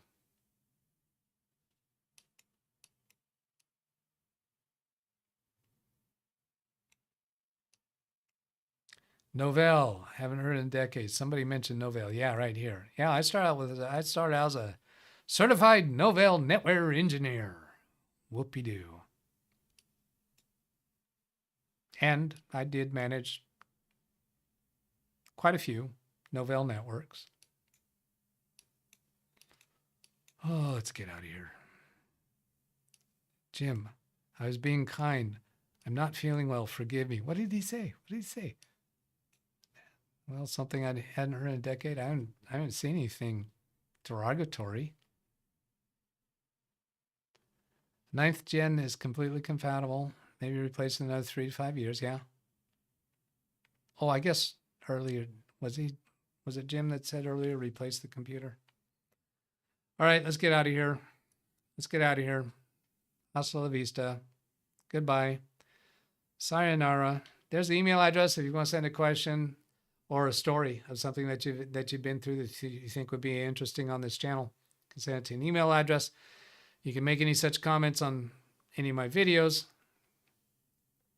or you can ask a question or tell a story in chat. That's what this channel is chat, about. please. Part 2.